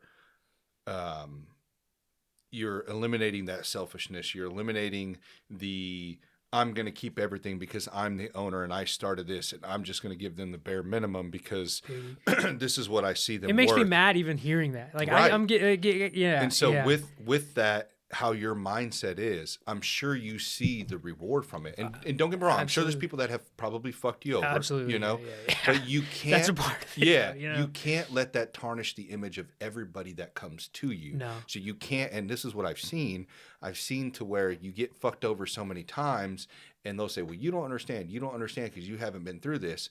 And it's like, I haven't, and I understand. I don't own a business. Exactly. You didn't. The thing is, I could say, "Oh, you don't understand because you haven't been through this," but they didn't choose. I'm choosing to go through this shit. That's what I'm saying. It's my choice to be the fucking business owner, Yeah. and I have to deal with everything that comes with it. And you're only hurting yourself by circling back to what we said about looking at all certain races as one thing, as they are this way. Yeah.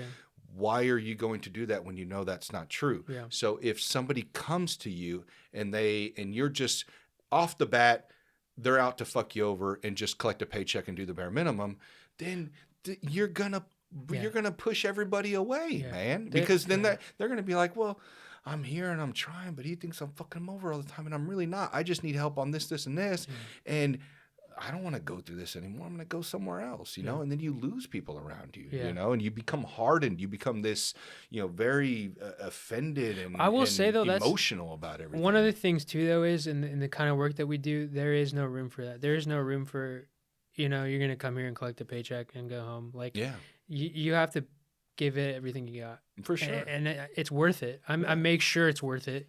But that's why we're a really small crew, small team, and we're really, really, our relationships with our customers, like we know their families. We we have some deep relationships with all of our customers, awesome.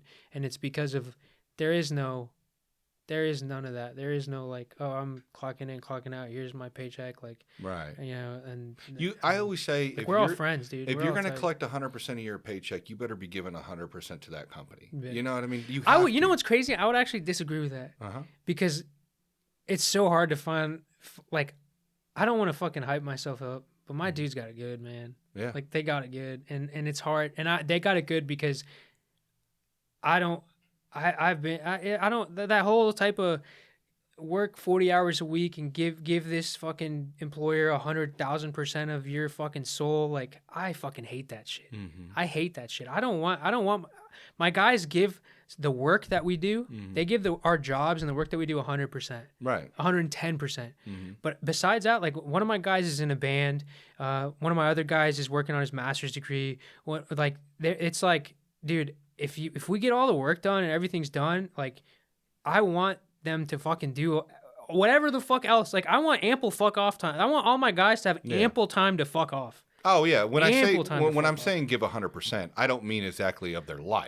Yeah. Yeah, no, I don't mean dude, that. You know how many people are wrapped up in that every fucking day? The majority of America, dude, and it's the sad. world. It's so sad, and I'm thankful that, like, I have a thing where my guys aren't in that situation. Right. They do have time to do fucking shit they really love. That's good. That's good. A good true work-life, home-life balance, dude, right? And it's sad that's not normal. It's sad, man. It is, because unfortunately, if you bring that up, people have been conditioned to think, what are you, some type of libtard? Are you some type of big fucking millennial baby? Dude. You know, it's like, what are you talking about? You mean, hold on. Someone working 20 hours a week that has a full life will do more than someone that's working 40 hours a week. Oh, right. That's just a fact. Because you're not burning them out. Yeah, and they come into work stoked, and they're fucking really crushing it. Shit, brother. Right now, people would be begging to just work 40 hours. Right now, people are working probably on average 50. Yeah. You know, to make it. I mean, it's fucking hard out there, dude. Groceries fucking... I mean, Jesus Christ! The other day, I think I filled up the half a cart, and it was like $300-something bucks. Yeah, and also the fields are like, you know, in my field, it's possible. That kind of stuff is possible. In certain fields, it's just not possible.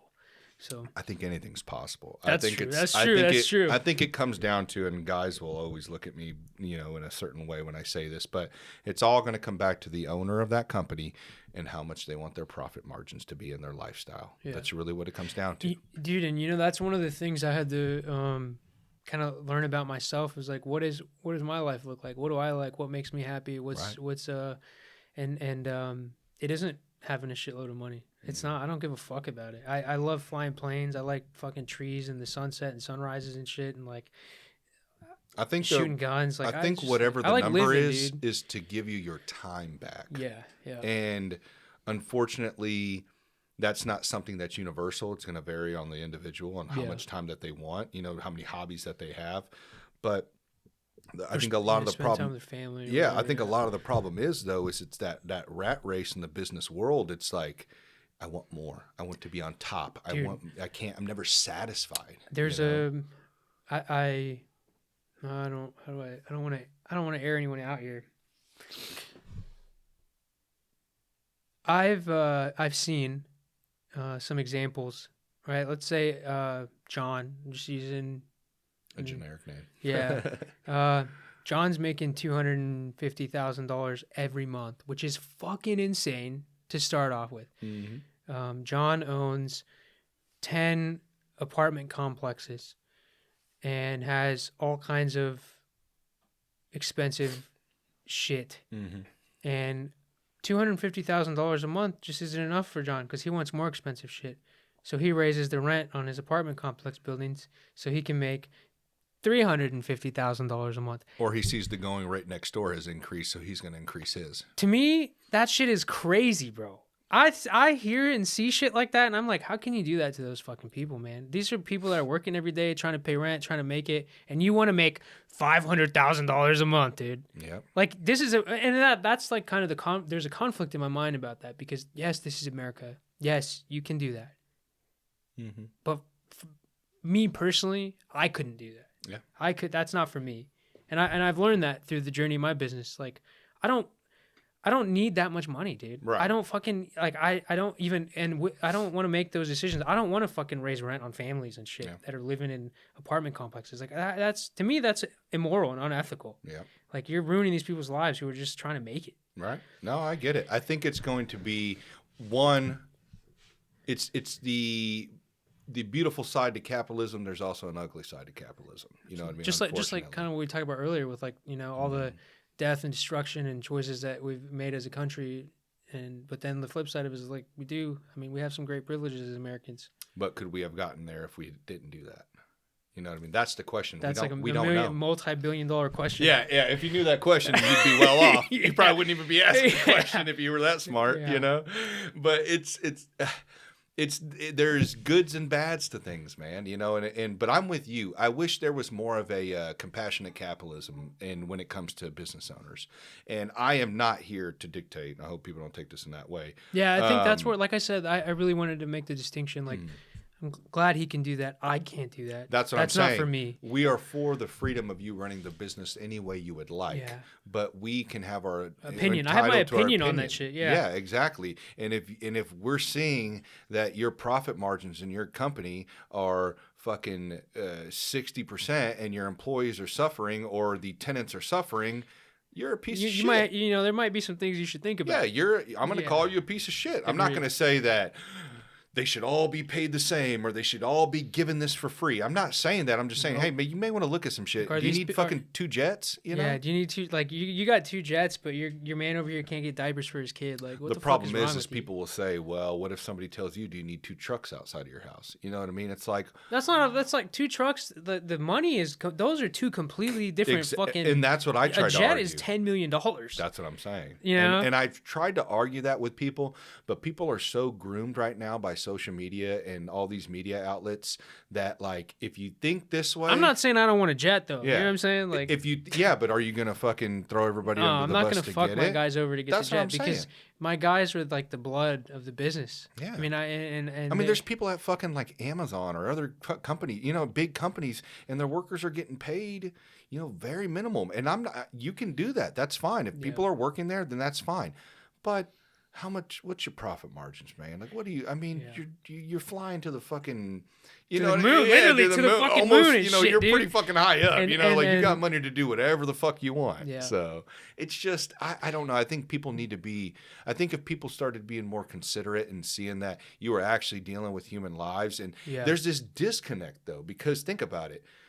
And these very large companies are, you know, they're so high up, they don't see that every day. Like they have like 300 people underneath them that they deal with. It's out of sight, those. out of mind. Yeah, and they get bonuses for making sure that profit margins are at this or they're increasing. So like they're like, well, if I'm going to be able to get at least a little bit, you know, and I'm going be to able screw this person up I'm going to get mine. Yeah, exactly. And it creates that rat race that we were discussing, which is ugly, man. You know, and I do hope at some point we start to see, like, you know, with the pendulum swinging so far to one side, I think it'll swing back. You know, we're not back completely. I'd like to say centered. You know, I would say that there is some, you know, as each individual, like you can choose to, if you're willing to put in the fucking sweat equity, you can start a business and be the difference. But it ain't fucking, dude. But it's not everybody. Everybody can't start a business. If I had you know, a wife and kids, it wouldn't be possible. I would not. Not even possible. I wouldn't have this. It wouldn't be possible. Like, right. Yeah. It's a different grind when it's just you. Yeah. You know what I mean? You're able to devote the time and everything that's needed that would have been distracted if you had that. Yeah. It's my only big responsibility. Right. Like, but I would say, like, there is room for change, and that's where I would say it starts with the younger generation. So it does. Yeah, like the younger generations who do have those opportunities to start a business, to do this, to do that early on. Like the problem is, well, and not even just starting businesses, man. I want people to actually come together and be able to, in some sort of, in a sense, unionize. You know, without I think there needing to be a union. I think people just need to come more collectively together as communities. And if you want change at the workplace, you guys have the power. You guys are the workforce. You know, I think that's where that's one way, but the other way is also like competition. Like, you know, competition exists in healthy, unhealthy, whatever, but the competition serves a purpose, and that is like if you, let's say X company's fucking over all the people that work there, the workplace sucks, and they're, you know, having lavish parties in the C-suite, and it's just this fucking, you know, that environment. CEOs are getting fucking going on yachts and doing bonuses and shit. Yeah, and then you have Y company that's like 3 or 4 dudes that start it. Everyone gets paid well. The product they offer is significantly better. Their relationships are better with their customers. They might be starting smaller, but you can't, like, you know, they have the opportunity to take business from that other company. Like, they can swipe business. The problem is that government interferes with that. That's how you get monopolies. You know what I mean? You get crony capitalism, people lobbying to these politicians to be able to keep certain businesses in power. You know what I mean? And then these little mom and pop shops are getting cleared out. You know, look at Walmart. Look at all these, you know, big organizations that come into towns, and then all of a sudden Joe's Marketplace is fucking out of business. You know what I mean? Because they can't compete.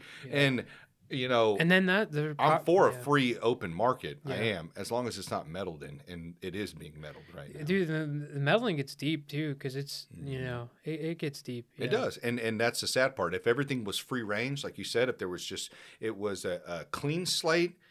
Even though this company is big as fuck, making millions of dollars, this company may not reach to that, but it still can compete to hold and give the people that work at, you know, good quality of life. Good quality of life. And that it's while there is meddling, there is fucking bullshit. It's very possible still. Right. It's still very possible. And also too, we have to consider as well, through all of this is one of the best times to probably be alive. You know what I mean? If you think about it. I mean, you look at the fucking I watch documentaries on the 1800s. I mean, dude. Jesus Christ, dude. Yeah. Or watching the guys in the Virginia coal mines, you know? Like, it's... dude, the other day I was watching... You imagine, like, having to take a shit, dude, back then, dude, in the coal mines? Like, what are you going to do, dude? Or they breathing didn't have all that shit. Porta potties, dude. Getting black lung, you know? There was no safety. Hard hat? What the fuck is that? You know? They just fucking blew up dynamite down in there and fucking, hey, man, 30 people got killed today. They didn't have any respirators, like nothing dude, bro. And then not only that, I was watching the Empire State Building documentary on YouTube. And the shit that they would do, bro. I mean, you're talking about thousands of feet up in the air. Harnesses. I mean, OSHA's worst nightmare. You seen those dudes? Like there'll be like a beam on a crane. They're sitting on there eating lunch and shit. Dude, those are some sick pictures, man. Bad motherfuckers. Yeah. And you can't tell me that some of them motherfuckers were not scared shitless every day they went up there. Like they probably woke up like, God damn, I don't want to go to work, man. I'm fucking scared of shit of heights, but I ain't gonna be able to eat. I think there's because I learned this working in the emergency room, and I'm seeing again flying planes and even the Army, and like there's that you adapt. Yeah, dude. I mean, there's also some level of like danger that should exist in what you're doing, or else it's fucking boring. Right. Like it's so boring. Like you ever been driving downtown and you see the dudes washing windows that are fucking repelling from the buildings? Yeah. Dude, that shit is sick, dude. I'm guessing they rock climb for a hobby. That's what I'm guessing. That's why they're there. But they're probably not. They love that job. They're probably just normal dudes. They didn't. I think they were attracted to that job for a reason. Like they're not just regular window washers. They didn't just decide we're gonna wash windows and then one day end up doing that. But you're talking about the early 1900s where there may have not been a lot of work going around. You know what I mean? I don't know. You know, so I can guarantee that there was probably a handful of guys that. They had to do it because there was no other way to get a paycheck. You know what I mean? My kids and my wife aren't going to eat. There is no fucking welfare program. There's no air conditioned place to work. You got to fucking hang out. I mean, there's only a certain amount of jobs, and this is what it is. I mean, especially during the Industrial Revolution. I mean, it's just that's America. What we see now is what was built then. I mean, it's insane, dude. It's insane the architecture, the engineering that happened, and even seeing these iron workers, bro, like they were fucking, I mean, it wasn't like what it is today, bolts and fucking nuts and shit. Like these motherfuckers had like molten lava in a bucket and they were sticking fucking rivets in it and heating them up and fucking, not only were they fucking heating them up, they were throwing them to the next guy on the fucking beam about 15 feet away from him, and he was catching them. Putting them in, and other dude was with a fucking, I don't even know what it was, some type of pneumatic gun, or I don't even know if it was pneumatic, but clanking that motherfucking rivet in. It's wild, dude. To me, that's sick, dude. Like, it's cool. My film, my filmer mind goes crazy. It's like, they should make videos about this shit. It's cool. Or at least cooler videos. Hey, maybe that's a fucking idea for you right there, man. I don't know. I mean, if I could go back in time. No. Instead of, like you know how documentaries can be boring sometimes? It's like on YouTube, it'll be like historical video to fall asleep to. You know? It's like, why don't we make some dope shit? Some fucking Black Sabbath dudes like molten shit. To get fucking people into history. You know what I mean? Like, it doesn't have to be boring. It can be educational and fun at the same time. I think I agree. I think it comes with age too. I mean, I don't know if you've ever had this. Scoot over just a tad bit this way. Camera. Okay. I don't know if you've ever had this kind of. No, you can put the mic back. I just don't want you to. I want your face to be on camera. Okay. No, you're good. Oh, was it good? Okay, my bad. I thought his. Fuck, I lost my train of thought, dude. Oh, my bad, dude. I threw him off, man. It's all good, man. It's all good. The history channels. That's what we're talking about. History videos. But I think if they were to do that, I think it would get a lot of people into it. I think it would be actually pretty neat to see a different art. You know, dude, a different way of presenting. You know, something that we normally through school and through all that, we've seen in 1888. What the fuck? I know, that's what I'm saying. So, dude, like you said, if you put your artistic ability into it, part of our job, like part of the whole premise of our company is like, dirty jobs but cooler. Like that's kind of what our idea was. Like, let's go into find interesting jobs, interesting shit to film, and that's what I always tell people. I'm like, everybody's talking about like Americans don't want to fucking do jobs. They're dirty jobs, man. Yeah. Fuck. How long was that on air for? For a long time. What was that guy's name? Jim Rowe, I think it was. I forget, dude. I don't remember. Yeah, that dude, man. There was motherfuckers going into like huge ass fucking sewer fucking pipes and shit, dude, filled with shit. There's some gnarly jobs out there, man. Like I recently found out. Do you know what smoke jumpers are? Have you ever heard of that? I feel like I've heard that, but I don't know what that is. So there are like way out in like Wyoming, Montana. There's desolate areas. The roads don't go out there. So they have firefight. Like they fly planes looking for fires that are just starting, and they'll have like They literally parachute out of the fucking plane. They jump out of the planes and fight fires. What? And I'm like, dude, that's a sick fucking job, dude. That is wild. Yeah, bro. yeah. I know. What's the salary? And they're on firefighters. That? Shit. That's the unfortunate part is like they probably don't get paid that well. That's true. But it's Probably got like, good dude, you got to benefits, do though. it for the love of the game, dude. You get to jump out of a plane and fight a fire, dude. I'm tired of Dude, this love of the come game, on. though, man. Fuck that. At least pay him a little bit. I mean, motherfucker, That's the true. parachute could not come out, and you're fucking dude, dead, bro. They deserve. On a Tuesday. They deserve way more than whatever they're getting. Fuck yeah. Well, Yeah. yeah. The problem is the money's being funneled into places it shouldn't be. When it needs to be like firefighters and cops and shit like Yeah, that, you yeah. know, and just better training and stuff like that. There's again another topic that there's multiple things that need to be corrected. But Yeah. dude, There's but, so many sick jobs out there. But like I've that. seen And then- like fire watchers like on towers. I didn't know that. Yeah, they did. they have like fucking towers out and yeah, shit. They like look watchtowers for them. and Yeah. stuff. Yeah. And then there's you ever seen the dudes that they scuba dive, like, you know, like the water tanks that are all around there's water tank. Every city has a water tank. Mm-hmm. Well, scuba divers are the ones that go in there and like maintain them and shit. I didn't know that. Yeah, it's fucking cool. Have man. you ever heard of the deep sea welders? Yeah, they'll when they're Fuck. like the oil rigs and stuff, they fucking go down there and weld them. Yeah, Scary as fuck, dude. bro. Yeah, I mean, have you ever seen those documentaries on YouTube Yeah, of dude, oil rigs yeah. and life out there? Yeah, I mean, you're in dude. the middle of the ocean. That shit is terrifying, bro. And That's one homie thing is that's in fucking the dark scary. in Yeah. the ocean Yeah. welding on a fucking emergency that happened at 3 a.m. Like, Yeah. some of the creepy stories that they said they've seen. I mean, because think about it. We know more about space than the ocean. Yeah. You know, and some of the shit that I heard they see down there is fucking wild. And not only that, some of them have to literally dive down and they go into this chamber. And they live in that chamber hundreds of feet deep. And they have to and then when they come back up, they have to come up slowly to Yeah. decompress or whatever it is. So Yeah, that way yeah. their There's an shit organs don't explode or whatever the fuck it is. so they don't get bubbles of nitrogen in their blood. yeah, Yeah. fuck that, dude. That's fucking wild, man. Dude, there's real, and you know, I'll tell you one of my something I'm passionate about. I don't know where to start with this. I don't want to go too deep into it, but I grew up pretty rough, man. I went to I got expelled quite a few times, and I went to. Have you seen the movie Holes? Mhm. I went Classic. to a camp that was Rough very like that? similar to Holes, probably rougher than that. Fuck, man. And one of the things that You were barf bag?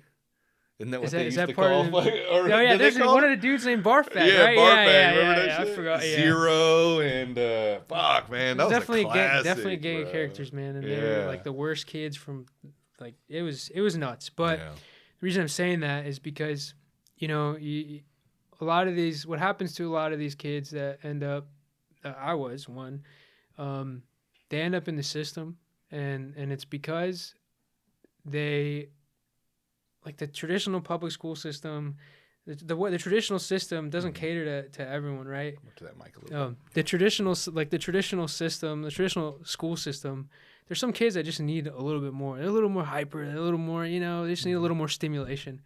And if I would have known about like smoke jumpers or even like the special forces, I didn't know about this shit when I was a kid. Mhm. I just wasn't exposed to any of it. Or like you're talking about underwater welding or like different there's even pilots that drop water on fires. Like I feel like if there's a segment of kids that probably get in trouble a lot, because I know this because I was one of them, that if at a young age they're exposed, like they knew that this kind of shit existed, it might change their life for the better. Yeah, the kids that they say have ADHD and that they can't focus and they can't maybe fucking being groomed to be conditioned to a 9-to-5 office job Just isn't for sit them. still. Yeah, they need to.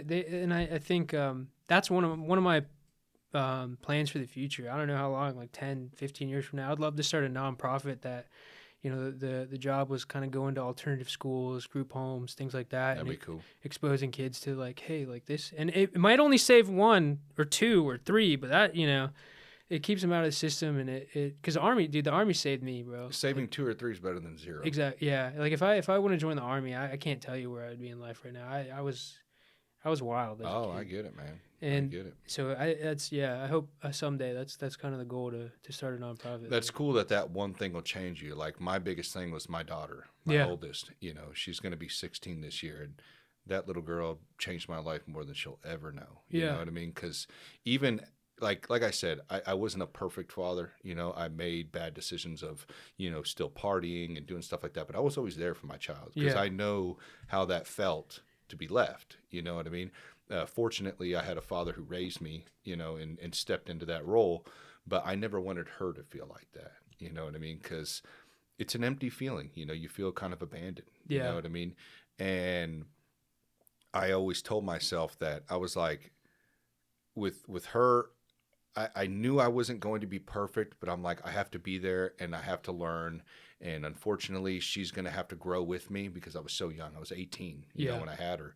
And, but now to this day, even though she is in her teen years and, it's that rough period where, the Dude, father, I can't imagine. yeah, I can't imagine father-daughter being a bond dude. isn't there like it used to be. I'm letting her kind of find her life and find her path and still being there to guide her though. You know what I mean? Yep. But man, if I wouldn't have, if she'll know one day, hopefully maybe she'll be able to see this one day and see that, like, if I didn't have her, dude, like the shit, like, I mean, my buddy, literally when she was born, my best friend went to fucking prison for like 16 years for involuntary manslaughter. Yeah. Because he was like me. We'd go get drunk at parties, drive around. Well, he fucking fell asleep at the wheel, fucking killed somebody. You know what I mean? I was with them all the time. You know what I mean? If I wouldn't have had her, I would have been in the car with them. And what happens to passengers all the time? They're usually the first ones that fucking die. Yeah. It's always the driver that survives. Yeah. So it's, or I would have done that to somebody. You know what I mean? I mean, when you're in high school, man, and you're young, you don't think, bro. You don't think. You don't I mean, think, how many bro. countless nights I woke up the next day and I go, how the fuck did I get here? Yeah. You know what I mean? Like, and I look outside my car's in the fucking driver. Thank God. Yeah. You know what I mean? Like, that's not a fucking good way to be. And what do you have to say to people that are our age that are still living like that? Because I know quite a few. Oh, bro, dude, you got to look in the mirror and fucking be honest with yourself and stop trying to hide. Stop trying to think it's normal. Yep. It's not. Yeah. And that's tough, man. You have to be open to criticism. Yeah. A lot of people are not. Yeah. Ego is a huge issue with people, and they have a hard time being able to take others' advice because they look at it as like, well, if you're my friend, you'll support me. And it's like, no, what the fuck are you talking about? I deal with this. I have friends now that, like, I have been trying, and I always tell them, bro, I'm not perfect either. I still make mistakes to this day, but my whole mission is every year I'm trying to make them less and less and hack away at them. And at some point you have to put other people before you, which is for you, your family. For me, it's the people that work for me, and also my future. Like, I know at some point I'm gonna have a family. Like, there's no way that I could be here at our age doing dumb shit. It's just like not even. And over the past few years, I've had to kind of make that choice with my friends and people. Like the dude that was just sitting here, he's on such a positive trajectory. Like, he works his ass off. He has his craft. He's really good at it. I got another buddy that owns a landscaping company. Like, it just got some great homies in my life that are all like make good choices. And it's been rough over the past few years, like kind of thinning out the but ones. You have to make that move, and unfortunately they're going to look at you as abandoning them, but you're not. You just, you guys are on the same, you're not on the same path right now, and that doesn't mean that you're not going to ever be. You can at some point meet again. Yep. But that's going to be up to them to make that decision whether or not they want to come on the path that you've decided to come on to better your life. Yeah, exactly. Because it's not just, you're not doing this because it's only bettering your life. No, it's much more than that. And you're also following this path because you've seen it better countless other people's lives as well. Yeah. So this is a perfect path for your friends that are dealing with the same thing, that are trying to find their way. They can hop on that path too. Unfortunately, they're too stubborn and they don't want to. They think that the path that they're on, that they're able to manage and that they're okay. Dude, and the influence of social media, man. Like, I see that a lot. Like, people see this or that on social media and they try to emulate that. They try to be like that. They try to be like someone they see. And they can't like be their own person. They can't, And I've noticed quite a few idol worship. Exactly. And exactly. Idol worship, or even like I guess I think a lot of times with men especially, it's got to do with women. You know what I mean? They feel like they have to be a certain way to attract women. And I think a lot of the times it's like, brother, I get it and I've been there, but it's not sustainable and it just looks stupid. And the reality, and the other part of that too is, I mean, it's like, I think a lot of women probably have a lot more respect for dudes that are on their own fucking path. You're also going to attract who you're trying to be. Yeah. You know, so you may not be attracting the women that you think you're wifey Yeah, type. yeah, You know, like. yeah. But and then a lot of people like to live in this whole delusion of like, well, I'm just having fun. You can have Dude, fun. I'm too fucking old for that. Well, bro. no, you I'm can not have- even old, bro. But you I'm can just saying, have like, fun. yeah, Okay. yeah, But there's moderation. yeah. There's an 80-20 rule you got to abide by. If your 80% is fun and 20% is hard work, your life's not going to be going. I'll be honest with you. That's one of my struggles in my personal life. Is my idea of fun has to involve some level of suffering, or else it's not like I was out. This would be like a year or two ago. I was out, pretty drunk, and it was at Mosaic with a couple of my buddies, my old friends. I'm not tight with them no more, but I just remember looking around, and I was like, I got these other friends that aren't here. Like one of them, like, okay, so I remember I had this like epiphany while I was drunk, looking around, and I'm like, okay, so everyone here, like, this is how they let loose. Everyone's letting loose right now, having a good time, having fun. I was thinking, like, I got other friends that like do kind of crazy shit to let loose. And like, this is where I'm at right now. This is like an adult daycare for like dysfunctional adults that don't know how to talk to people. That like, this is just ridiculous.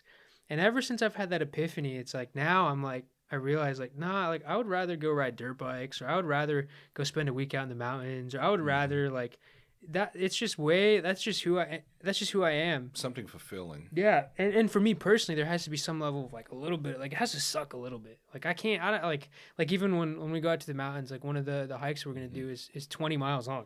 Right.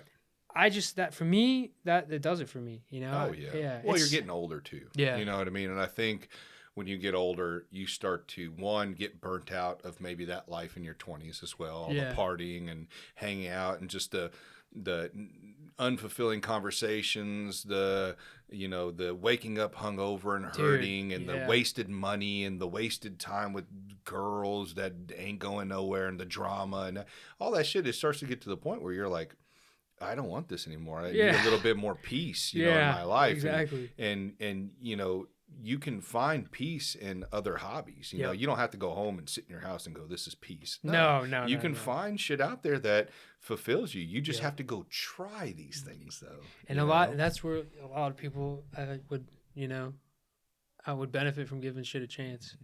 And also, too, like places like Mosaic, which I'm super surprised that place even exists still to this day. That's wild, dude. How long has Mosaic been open, Dom? Fucking 15 years? Gee, I used to fucking party at Mosaic in my 20s. That's fucking wild. It's gotta be longer than that. Yeah, it's got to be longer than that. That's fucking wild.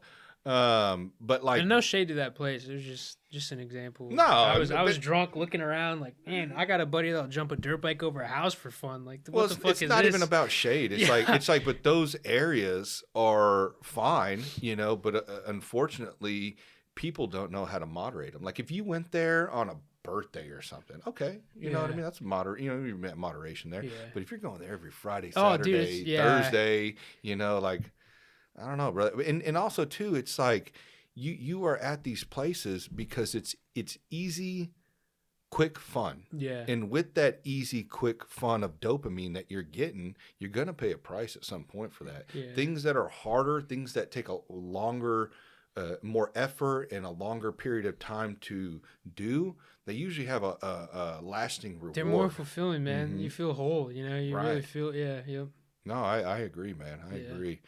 But hey, brother. It's been what, 2 hours now? No, it's been a while, man. It's been a while. This thing, it flies by though, doesn't it?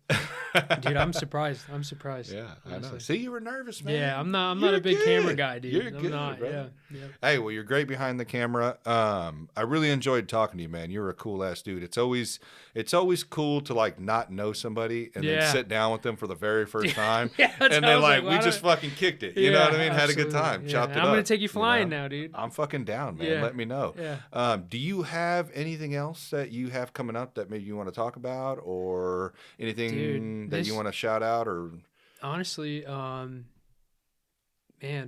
no. Honestly, no. I'm not working like stuff in the works, video wise, or no? No, because it's all like it's all internal work that we do that we have. It's like your jobs that we have that we're doing. So it's not like me telling it doesn't. Does that Oh, make for sense? sure. It doesn't.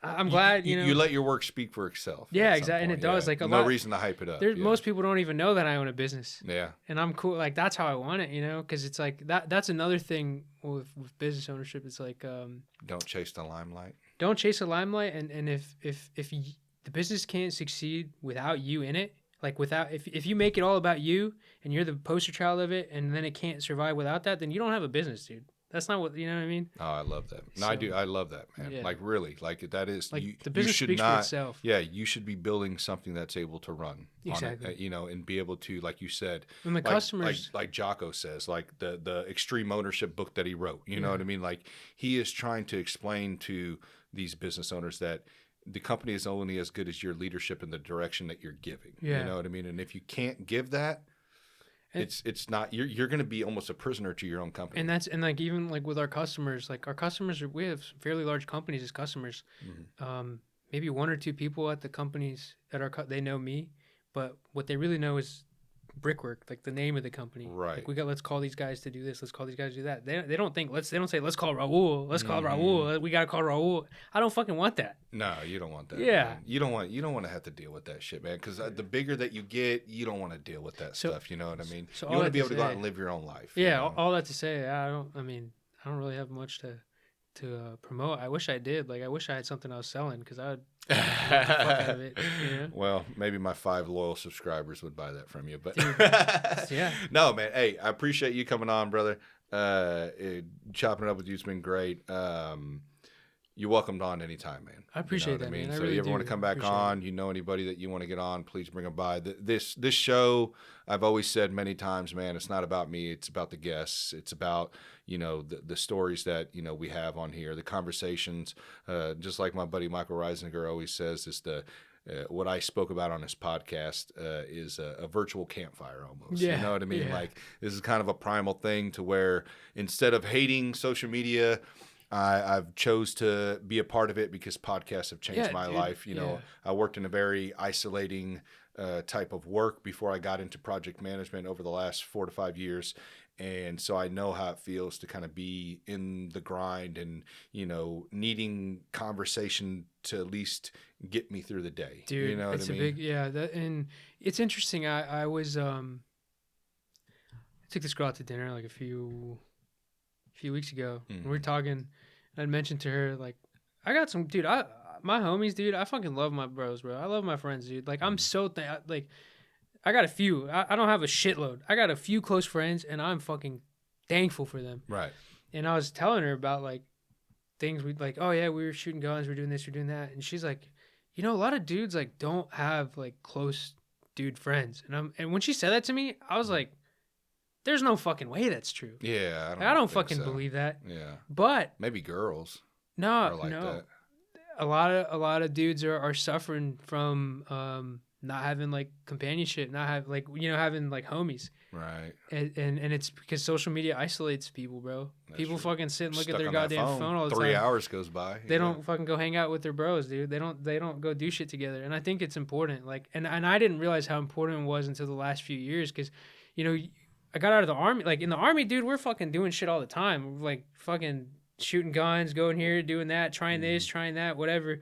Oh yeah. And you get out of the army and you kind of isolated, kind of lonely. Fucking start like what the like what's going on, and then I don't know. You get a couple close friends and you realize how important it is. Well, because it's probably easier when you're in the army. You know what I mean? Like you said, a lot of the guys that are in there are probably almost similar to you in a way. Of Yeah. What you guys are chasing. Just a little bit what I nuts. mean? Yeah, a little exactly. bit fucking nuts, dude. Oh yeah, it's no different than what we talk about at the gym. You know what I mean? Like we're all in there choking the fuck out of each other. Basically doing simulated murder on each other. Yeah. And it's like we're kind of fucking ate up if you think about it. Yeah, But we yeah. all bond like fucking crazy in there. Yeah. You know what I mean? And So a lot of dudes are lacking that. A Oh, lot yeah. of dudes don't have that in their life, and I think it's important to have dude fucking friends. I know.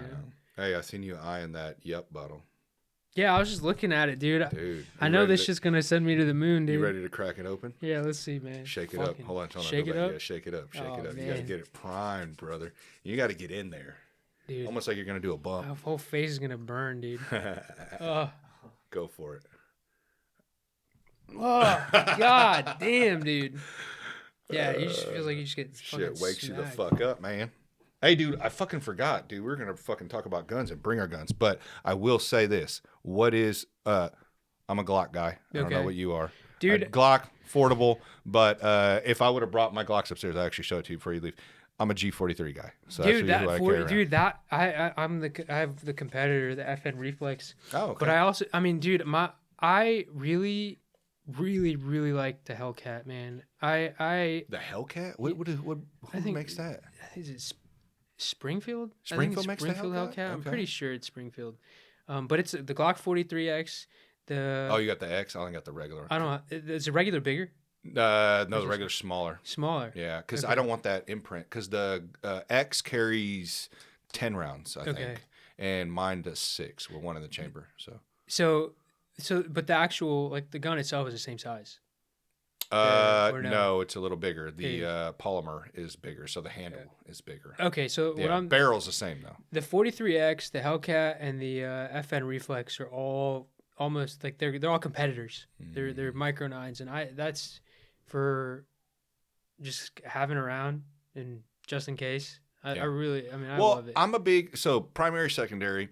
Like, of course, my AR is going to be second rifle always. You know what I mean? That's always going to be like what house wise, truck wise. You know that's what I would your prefer. AR. Yeah, AR. Yeah. But your primary.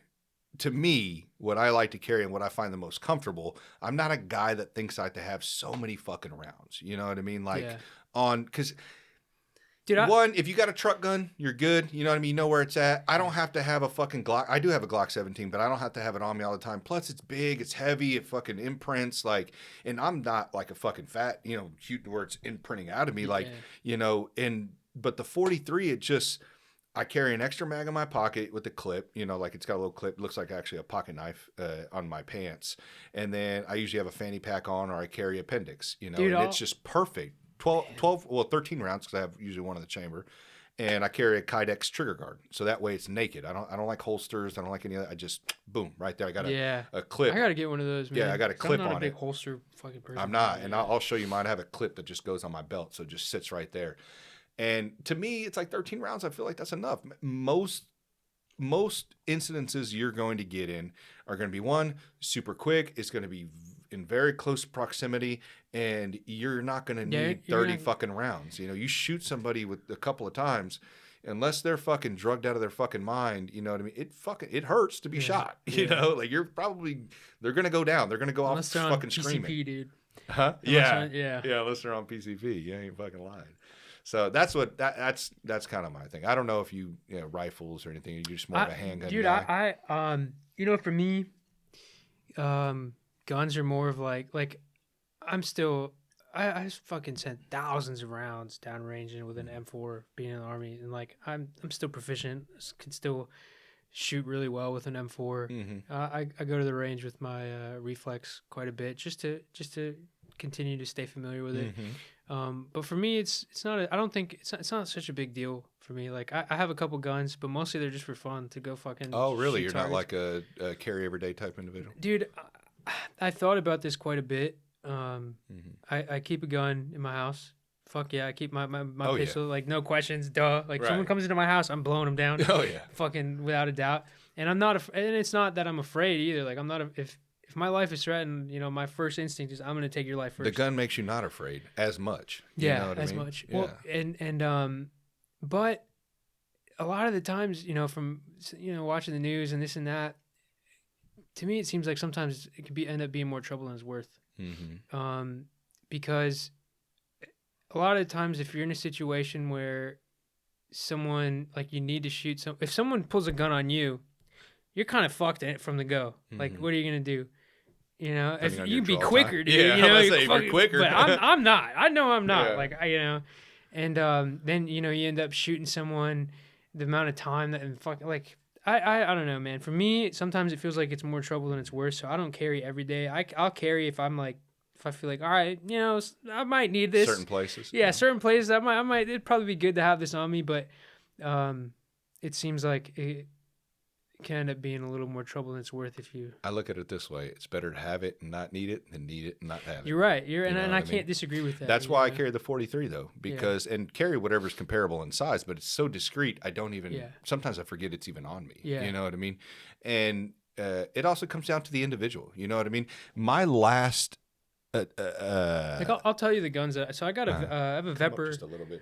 I've got a Vepr 12, which is an AK that's chambered in 12 gauge. Mm-hmm. It's just fun, dude. You put you get 20 round. It's a 20 round mag, full of slugs in an AK. I mean, you get a couple watermelons and shit. Just fucking blow them. It's fun as hell, dude. And then shooting clays. I've got 2 shotguns. I like shooting clays. It's fun. And then, just shooting steel targets with the M4 is fun. Oh, yeah. And then the AK, I've got an AK. But for me, I don't know. I'm not like, when shit hits the fan and the fucking world ends and the government comes busting through my door, I need to be prepared. Like, possibility. It is, bro. It is, but I haven't. It's just not my mindset. I'm not saying make it your whole identity. Just always know that's in the back of your mind. And then it's also hard for me too, because like, after, there's dudes buying like plate carriers and this and that, dressing up, doing the whole thing, and for me, it's like I left that in 2019. Like I wore the uniform. I fucking did all this shit. I don't want to play dress up anymore. Like, right. But I love shooting guns, dude. It's fucking fun as hell, dude. I know guys like that. I don't think it's necessarily dress up. I think it's just more people being prepared, and it's also a hobby for them too. Yeah. You know what I mean? I think there are definitely people that are going to be over the top and unrealistic. Me personally, I always embody the gray man theory. I'd rather blend in. Yeah, blend look in. like I don't have it. Yeah. That's why when I walk around with my hoochie daddy shorts and my fucking fanny pack and I have a Glock 43 in, nobody's going to know. They're going to be like, who is that guy? That's like there's like the 3 rules, which is understand what the fuck is going on around you. Always blend in, and the only failure is a failure not to try. Yeah. And like the always blend in part is like it's important, But that's my first thing. It's not I'll walk into anywhere with a gun and I feel comfortable. No, there's places I won't go because I don't want to get in that situation. Avoiding the situation completely is the goal. I'm more fearful of like I'm almost at the point where I would rather get shot than shoot someone. Really? Because, dude, you know how much fucking hell you're gonna catch, like with the government and the laws. That's why they have insurance for gun owners. Someone fucking gets a phone clip and says this and says that, or the police the cop files a report the wrong way, or whatever the fuck happens. Like, dude, you get put out for murder quick. That's what's sad. And it's fucking terrifying. We live in America saying that. Yeah, and that like I think honestly in Kansas and Missouri, probably good. Texas, good. If you live in like California, New York, that shit's staying at home, bro. Yeah, that shit's staying at home because you get into some altercation and that thing comes out, you're fucking done, bro. Hopefully that changes at some point because that's horrible that, we're built on a country that literally rebelled against a government that pretty much didn't allow them to do anything. Yep. And then now we're doing the same thing to our people. So I hope one day that changes. The gun laws are fucking insane. You know what I mean? They think as if gun laws are making actually things safer. It's really not. You're actually honestly hindering. Dude, you can be 18, like, and it's been beat up so much. And I didn't know this until I got out of the Army because I didn't grow up around guns. Right. Like it wasn't a part of my, Yeah, my dad had one. Yeah, it wasn't like it wasn't like a Yeah. But the fact that so you can be an 18-year-old kid can go into like and buy a fucking AK-47 but can't get a Glock 43X. That shit is crazy to me, dude. Weird. That's fucking insane. Mm-hmm. And I think about I've thought about that, and I don't mean. But look what it does though. What gun laws do, it makes you worried to even carry yours. You know what I mean? Yeah. Oh yeah. You're I'm like, fuck, dude, man. I don't want to go. If I shoot this guy, even though it's in self-defense, is there going to be enough evidence there to prove that I actually did it? What if nobody's there to capture it on film? What if it? You know what I mean? Like, there's so many things that you can face, but or that dude just happens to get a better public defender that's like knows how. You know what I mean? Like, you're fucked, bro. Yeah, you're fucked. Yeah, and but like I try to explain to people, man, the more you know. The more you know your laws, the more you train with your gun, the more you watch these videos on home protection and how to basically, when you're in public, what to be aware of, what to look for.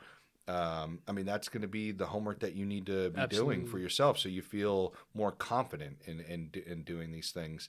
And you know, I hope that at some point that's the trajectory that it goes, because, you know, anywhere I go, but me having kids and stuff like that too, it's just something, a responsibility I have to have. You know, I think my perspective will definitely change a little bit when I have a family, because right now it's just me. If I take a bullet, damn, that sucks. Yeah. You know what I mean? Until you take that bullet. Yeah. Like, fuck, dude. I wish I had my fucking Springfield on me. Yeah.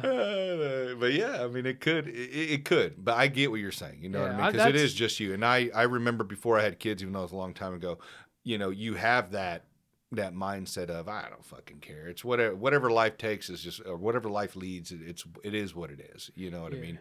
But I think, yeah, that's one thing when it comes to my kids, man. It's like, dude, I just get worried, man, with how everything, even with the World Cup coming, man. I'm like, dude, that shit is crazy, bro. I've thought there. about this quite a few times. They're having like people from all over the world that are gonna be here in the 2 states with the most like lax gun laws, and you can drink for 24 hours just about. It's about to be a frenzy, bro. Like, it's fucking, that shit is terrifying to think about. Well, I'm more worried about not even the lax gun laws. I'm not a big supporter of gun laws. My worry is I'm not saying, I'm just saying these European people are in for like they're gonna be like, what the fuck is going on? Yeah, you got all these drunk people with guns everywhere, dude. I'm not saying that they should be more restrictive. I'm just saying they're gonna see slideshows with dudes with fucking ARs and fucking green lasers. Fucking, they were like, what the fuck? Like, what the fuck is going on? Well, but I do worry about that, man. Just with Kansas City and the amount of fucking gun related shootings, man. It's a fucking problem, dude. Bro. I'm not for more restrictive gun laws, but what I will say is, like, as an example, like, before you fucking drive a car, like, you have to prove like I can drive a car, and it sucks that that's a government thing. But even with a plane, like, you have to be like, yeah, I can safely fucking use this plane. I think there should be some maybe kind of safety requirement. Like, you should at least demonstrate safety with this thing that can kill people. The only problem is the government always, is overseeing. Yeah, but they keep pushing. You know, so it'll be, well, you need training, and we're only going to start out with 5 hours, and then you can be qualified. Yeah, and then it's going to be like, well, I don't know. We've had this spike in shootings. Make it 20 hours. Make it 40 hours. And then all of a sudden, the poor lady that's walking to the bus stop that has 3 kids and she carries a little pistol to protect herself on the metro to get to work. She can't afford or to get the license. Do all the training and the fucking bullshit that goes along with it. We forget she may only be making $35,000 a year. In a perfect world, there would be some way to provide people great safety I think courses. People need to do that. Yeah, people do that, aren't they? They do, but it's not required. It shouldn't be required, but people should more of want to. I see. That's like, where, brother, if I knew there was some fucking tactical training offered here, which I'm sure there is, and I hope somebody reaches out to me to go try it out, I would love to learn more. Yeah. Education is what makes you feel more comfortable with guns. This is a thing that exists to take someone's life, right? And that's like it's like. You know, it could take yours, or it could take your kids if you're not careful with it. And you don't know safety measures to be able to. In the emergency room, dude's fucking like there's a dude cleaning his shotgun. I wish we would have got to talk about that. You're gonna have to come back on, bro. We got to talk about your fucking. Dude, I've seen some pretty wild shit, dude. Oh, I bet. Yeah. Working at a fucking ER, bro. I can't even imagine, man. Yep. But anyways. But nah, brother. I gotta be up pretty early, dude. So. Nah, you're good, man. You're good. Thank you for coming on, man. You're welcome anytime back, brother. Yeah. So take care, man. Dude, I appreciate it, bro. Yep. Man, that was crazy.